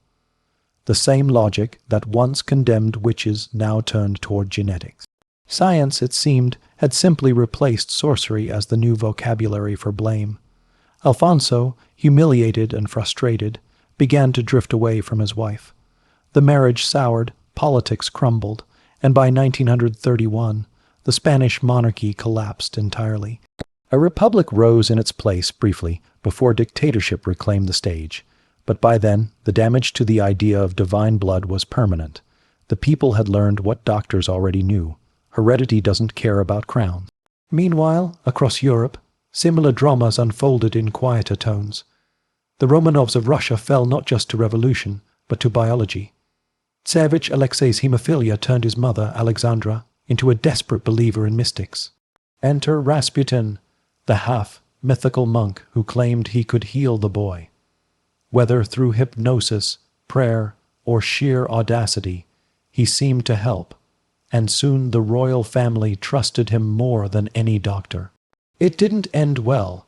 The empire crumbled, the family was executed, and Rasputin became an icon of everything the modern world wanted to forget: superstition, decadence, divine arrogance. But under all that spectacle was a small, tragic truth. One broken gene helped unravel an empire. The Romanovs weren't destroyed by magic or Marxism alone, but by the slow revenge of heredity. The same mutation Queen Victoria had unknowingly passed down now echoed in a Siberian cellar. It's tempting to see irony as justice, but history doesn't really care about moral balance. It just loops, the way bloodlines do. And so, even as the old empires died, their remnants kept repeating the pattern in smaller, more polished ways. The remaining monarchies, Britain, Scandinavia, a few stubborn principalities, began rebranding themselves. Less divine right, more polite celebrity. The new royal strategy was to look normal, but not too normal. Still, the ghosts of inbreeding lingered. The British royal family, for example, couldn't quite escape its own web. Even after renaming themselves Windsor, during World War, a clever way to sound less German, they remained deeply interlaced with continental cousins. It's said that when Queen Elizabeth Roman, too, met many of her royal counterparts, she could trace their connection within 3 degrees. A European dinner party might as well have been a family reunion. By the mid-20th century, though, the mood had shifted. After 2 world wars caused largely by royal egos and cousinly rivalries, the public was losing patience. The romance of divine blood had curdled into mild embarrassment. So, when the young Elizabeth married Philip Mountbatten in 1947, newspapers played up the modern love story angle, carefully sidestepping the fact that they were also second cousins once removed. Old habits die quietly, but the real transformation came in the next generation. Charles and Diana, a prince and a kindergarten teacher. The match was supposed to symbolize progress, a royal fairy tale for the television age. Instead, it revealed how little the monarchy had actually evolved. Charles, bound by duty, married a woman chosen to fit the image, not the heart. Diana, charismatic and untrained in royal survival, found herself trapped in an institution that had only half him, urged from the 18th century. The result was another kind of hereditary tragedy, emotional, not genetic. In its own way, it completed the arc that began centuries earlier. The old inbreeding had created physical deformities. The modern version created psychological ones. Instead of Habsburg jaws, we got tabloid meltdowns. Instead of doomed infants, doomed marriages. The gene pool had diversified, but the cage remained. And yet, through all this, there's something hauntingly consistent about royalty. They survive not because they're strong, but because they're adaptable in the slowest possible way. Like a glacier inching through history, every generation melts a little, reforms a little, and somehow remains. Even now, when monarchy feels more like performance art than politics, the fascination endures. Maybe it's because they carry the echoes of that strange experiment the centuries, long attempt to create perfection through isolation. It failed, spectacularly, but the attempt itself feels deeply human. The desire to control chaos, to preserve something pure, even when purity turns toxic. That's the paradox at the heart of royal history. Their power depended on a myth that nature refused to cooperate with. If you walk through any European palace today, the kind that's been turned into a museum, you can feel that contradiction in the walls. The portraits stare down at you with regal detachment, but the air feels oddly fragile. You can almost hear the whispers of courtiers worrying about heirs, about alliances, about which cousin's daughter might save the dynasty. History reduces them to symbols, but in life they were terrified, sickly, hopeful, absurd. Just people caught in a centuries-long costume party that no one knew how to end. Sometimes, late at night, I imagine the ghost of Charles Roman II of Spain wandering through those halls. Not the bewitched king as his enemies saw him, but as he must have felt confused, lonely, aware that everyone pitied him but no one dared to tell the truth. Maybe he'd laugh now, seeing how we turned his tragedy into trivia. The jaw, the genes, the war all compressed into footnotes. Maybe he'd whisper something like, "It wasn't witchcraft, it was inheritance," and disappear back into the echo of marble corridors. It's strange, isn't it, how both witches and monarchs were obsessed with power, one accused of stealing it, the other of hoarding it, and yet both ended up undone by misunderstanding. The witch burned for knowledge she didn't have. The king suffered for purity he couldn't sustain. They're mirrors, really, reflecting the same human delusion, that power can protect us from being human. And so we keep circling back, century after century, to the same lesson whispered through time. That no lineage, no doctrine, no crown can outwit biology, that our attempts to engineer perfection often breed fragility instead, that even the most gilded families are still, beneath the titles, just collections of flawed genes and fragile hearts trying to look immortal. By the time you reach the present, the sleek modern royals with their PR teams and curated empathy, it's hard not to smile at the irony. They talk of duty and diversity now, marry outside their class, shake hands with people their ancestors would have arrested. It's progress, sure, but if you look closely, you can still see the faint outline of the old pattern beneath the polish. The controlled smiles, the calculated appearances, the careful balancing of bloodline and brand. Evolution, not revolution. The candle burns low again, its light flickering across centuries of names. Habsburg, Bourbon, Romanov, Windsor, all the dynasties that tried to defy entropy and ended up proving it instead. The walls may have changed, but the human story remains the same fragile, proud, a little foolish, and endlessly fascinating. And as the night settles, you can almost hear history exhale. The witches are gone. The kings are gone, but their stories remain strange lullabies for a restless species that keeps dreaming of control. Maybe that's why we tell these stories before sleep, because they remind us, gently, that even the most powerful people were just as lost as we are. That the world has always been a little ridiculous, and that's oddly comforting. So let the ghosts have their palaces, the crowns their dust. The rest of us can rest easy, knowing that in the great genetic lottery of history, at least we didn't marry our cousins. The night deepens, the past drifts away. And somewhere, the last embers of royal blood glow faintly, not with divinity, but with the same quiet warmth that belongs to everyone flawed, human, and finally free. If there's one constant through the long, dim corridors of history, it's that royal children never got to be children. Their lives began as announcements, their first cries echoing not as a family joy, but as a political event. A boy's birth meant stability, a girl's meant negotiation. From the moment they opened their eyes, they weren't really people. They were dynastic assets. Small, fragile bodies burdened with centuries of expectation. Nannies raised them, tutors shaped them, priests measured their souls.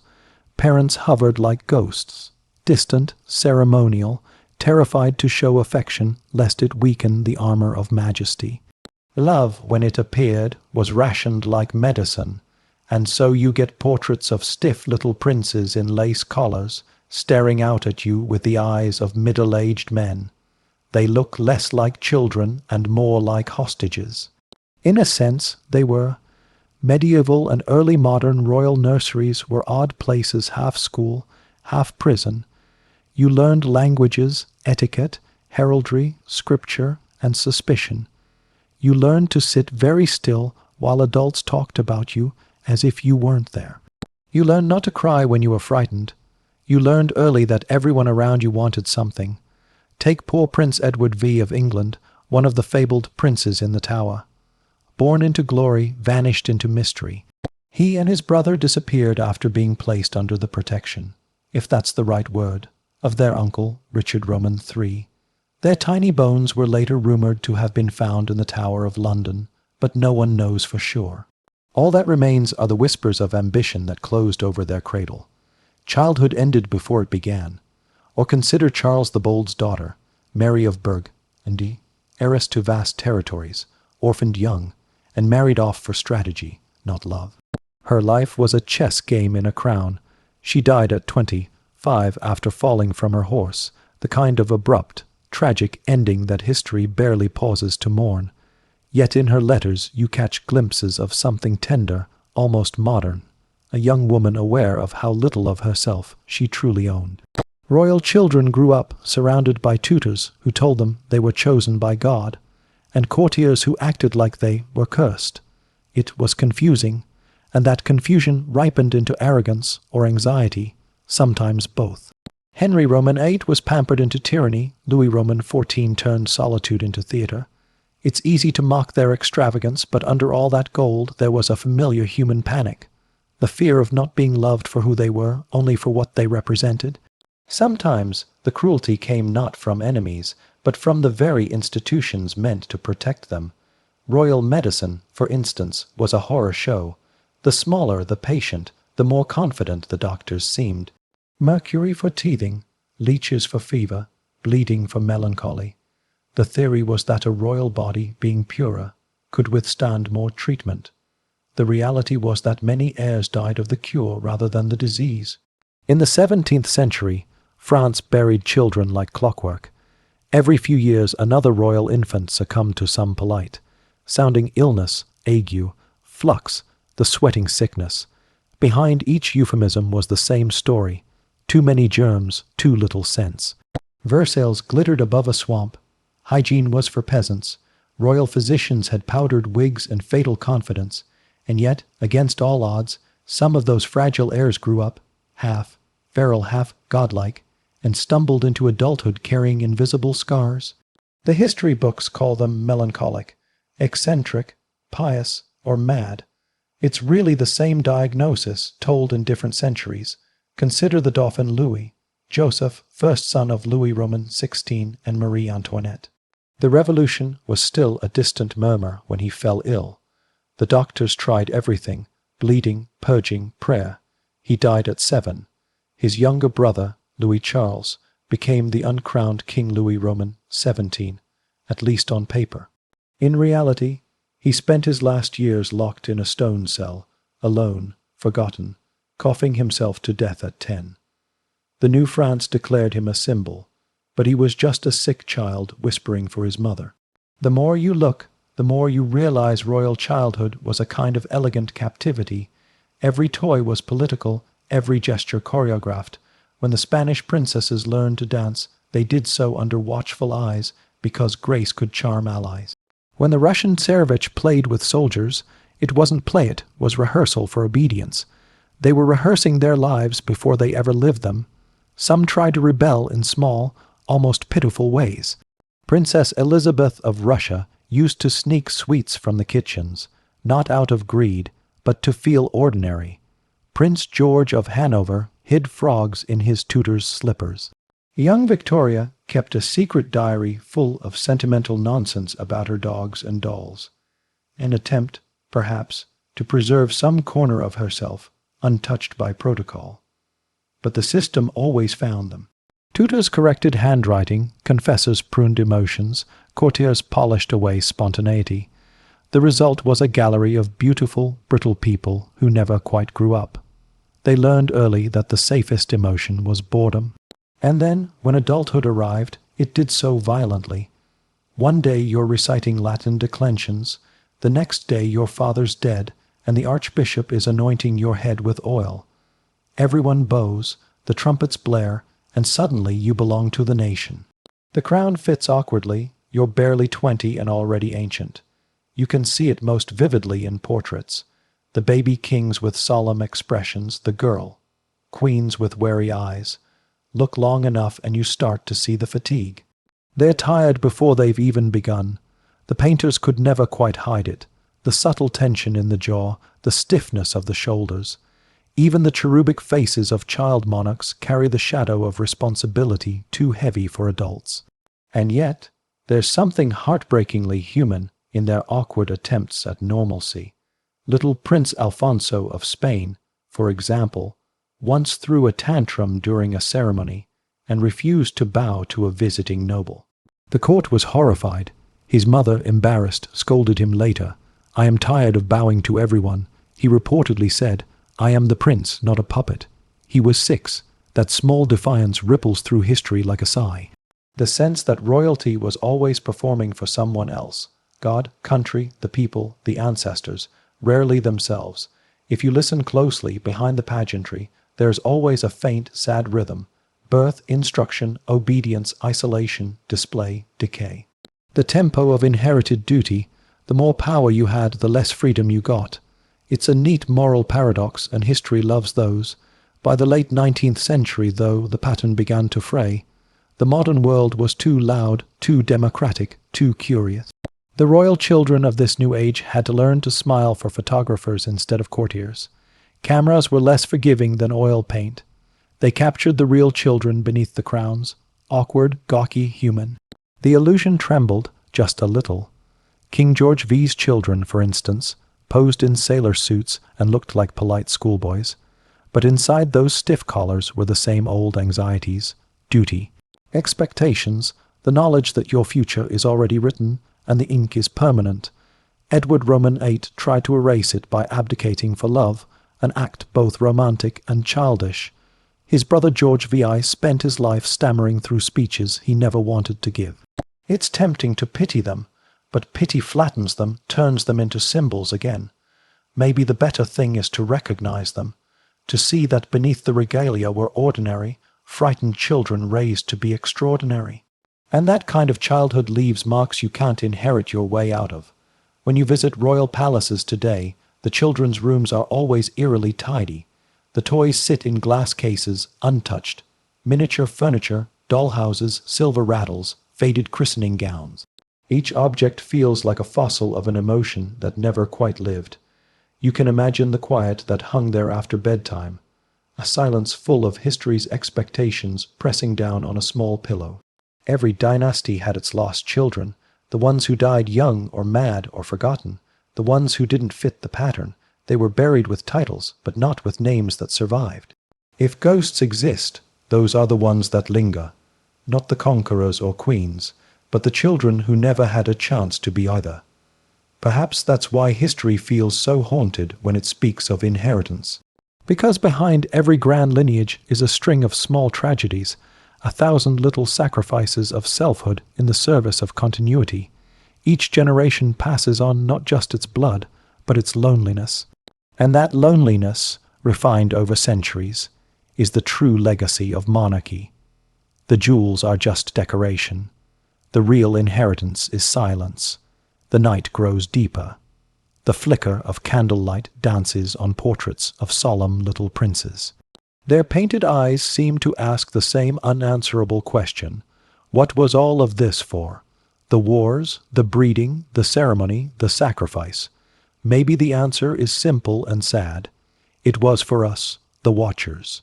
For the story, for the illusion that someone, somewhere, was born to rule. But time has a cruel way of stripping illusions bare. The palaces become museums, the heirs become tourists, the crowns become props. And in the end, the children are just children again. History sighs, content for now, the candle gutters low. Outside, the world continues, full of unroyal children laughing freely, unburdened by the weight of names. Somewhere, a cradle rocks in an ordinary house. No trumpets, no prophecies, just life, beginning without an audience. History likes to focus on kings and queens, but the truth is, they were never alone.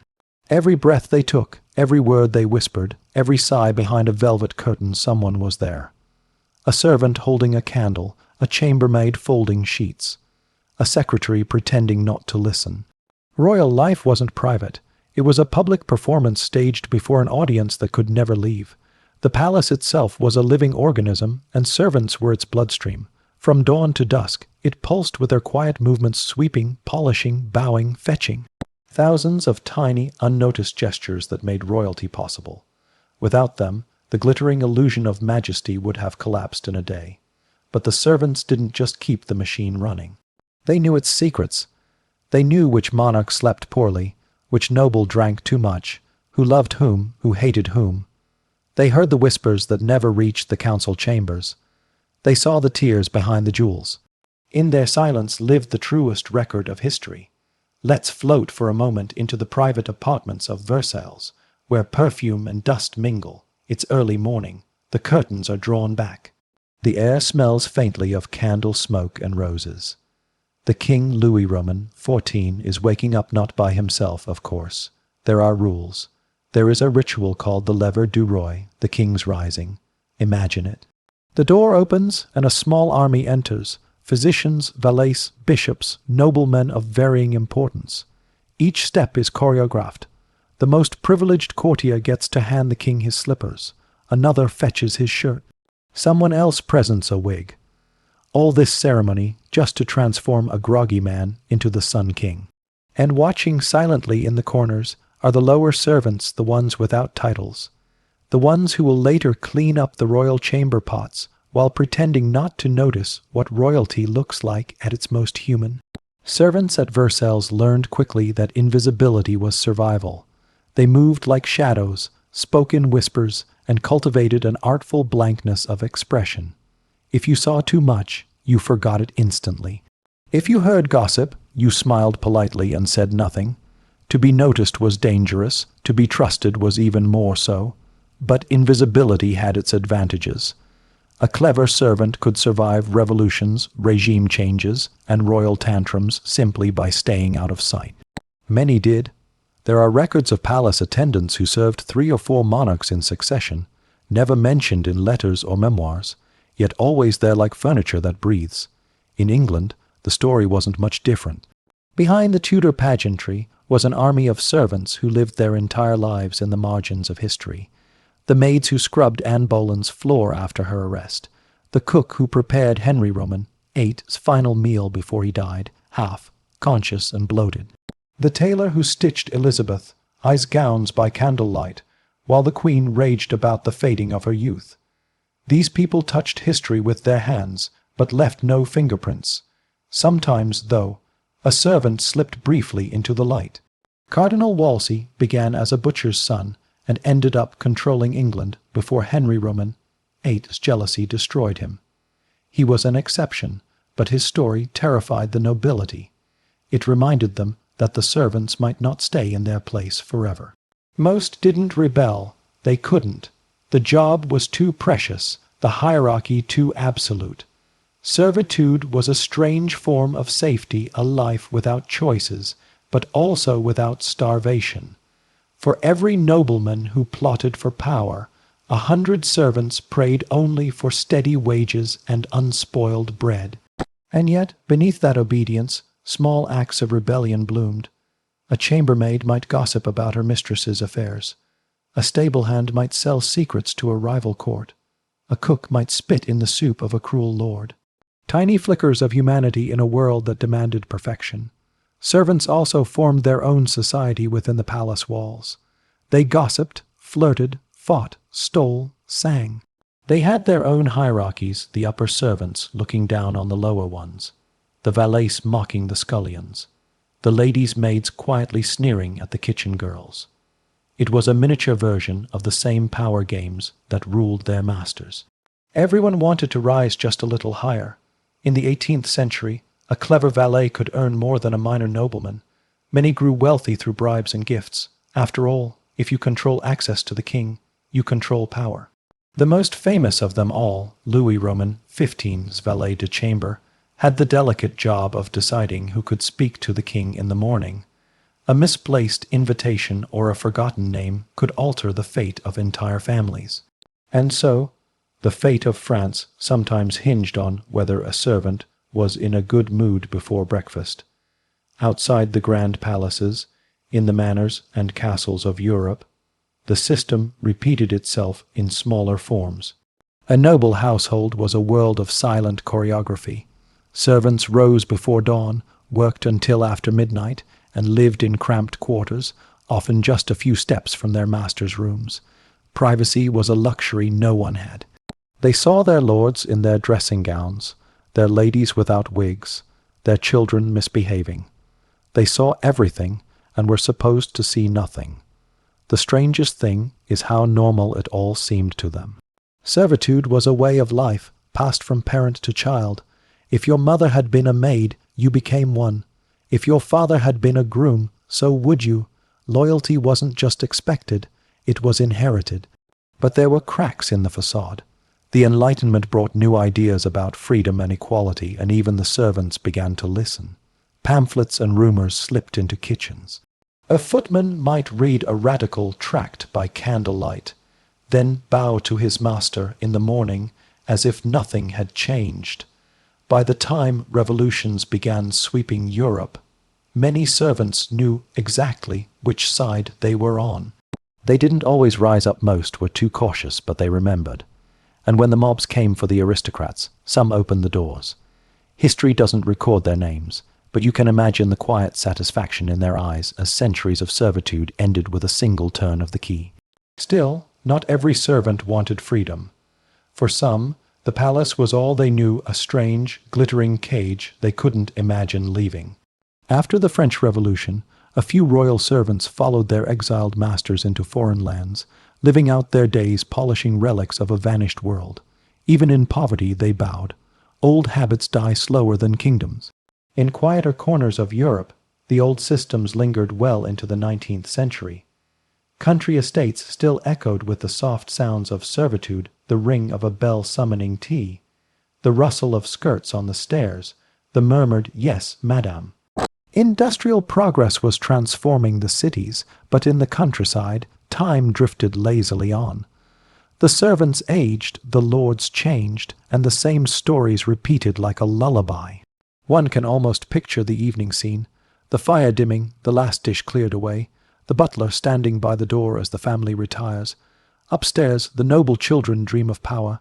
Downstairs, the servants dream of warmth. The house breathes in two rhythms, one above, one below, never meeting except in the passing of a tray or the exchange of a polite thank you. And yet, for all its inequality, the servants' world had its strange comforts. There was structure, community, purpose. You knew where you belonged, even if it was at the bottom. The chaos of freedom frightened many who had lived their entire lives in ordered dependence. When factories replaced feudalism, some looked back wistfully on the quiet days of dusting portraits and lighting candles for absent masters. It wasn't happiness exactly, but it was familiar. The truth is, history forgets the servants because they were designed to be forgotten. They were the silence between royal proclamations, the steady hands that kept the theater running. But if you lean close enough, you can almost hear them, a collective whisper beneath the roar of empires. A murmur of footsteps, a rustle of cloth, a tired breath after a long day of bowing. The lights of the palace fade now, the king sleeps, the queen dreams. Down in the servants' quarters, someone hums a lullaby to themselves, half to stay awake, half to remember who they are. The song drifts upward through the floorboards, a ghost of sound in a house built on hierarchy. And for a fleeting moment, the distance between master and servant dissolves into something human, two people, breathing the same air, lost in the same night. Outside, the world turns slowly, the stars watch without judgment, the centuries pass, and the servants age into time, their names swallowed by the silence they once kept so faithfully. You can tell a lot about a civilization by how it smells. And medieval Europe, well, it smelled like ambition, fear, and sheep. People like to imagine the Middle Ages as a time of constant filth, peasants rolling in mud, nobles drowning in perfume. The truth is, it's somewhere between tragic and comic. They wanted to be clean. They just didn't always know how. Let's begin with teeth, because that's where the medieval mouth becomes a museum of human endurance. Toothbrushes, in the modern sense, didn't really exist in Europe until the 17th century. Before that, people improvised. They chewed on twigs, rubbed their teeth with linen cloths, or used mixtures of salt, sage, and even crushed oyster shells. It worked about as well as you'd expect. The wealthy took it further. Recipes survive for tooth powders made with burnt bone, powdered charcoal, and honey, a gritty combination that probably did more harm than good. Imagine scrubbing your enamel with sand and then sealing it with sugar. It's dental care designed by irony, and yet medieval people were oddly obsessed with breath. A sweet, smelling mouth was a sign of good breeding. Court manuals advised rinsing with wine, herbs, or vinegar after meals. A nobleman was expected to smell faintly of rosemary, not rot. So, yes, they cared, just not effectively. Dentistry itself was a spectacle. If a tooth ached, there were three options: prayer, patience, or pliers. The barber, surgeon, that delightful hybrid who cut hair and limbs alike, handled extractions. He'd heat his tools in a brazier, pour you a drink for courage, and get to work. There was no anesthesia, of course, just faith and strong language. For toothaches, remedies ranged from herbal poultices to the deeply theological. Some believed worms caused pain in the gums, so they tried smoking them out with henbane or incense. Others hung charms inscribed with verses around their necks. There's even a recorded case of a priest reciting psalms directly into a patient's mouth. Divine dentistry, but the problem wasn't just teeth. It was everything. Hygiene as we know it didn't exist. People didn't think in terms of germs. They thought in terms of balance, the four humors: blood, phlegm, black bile, and yellow bile. Too much heat, too much cold, too much wetness, all could make you ill. So bathing, depending on who you asked, could either heal you or kill you. In the early Middle Ages, public bathhouses were actually quite common. They were social hubs, warm, steamy, and mildly scandalous. Men and women sometimes bathed together, separated by little more than good manners. You could soak, gossip, eat, and occasionally find extracurricular companionship. The church, predictably, was horrified.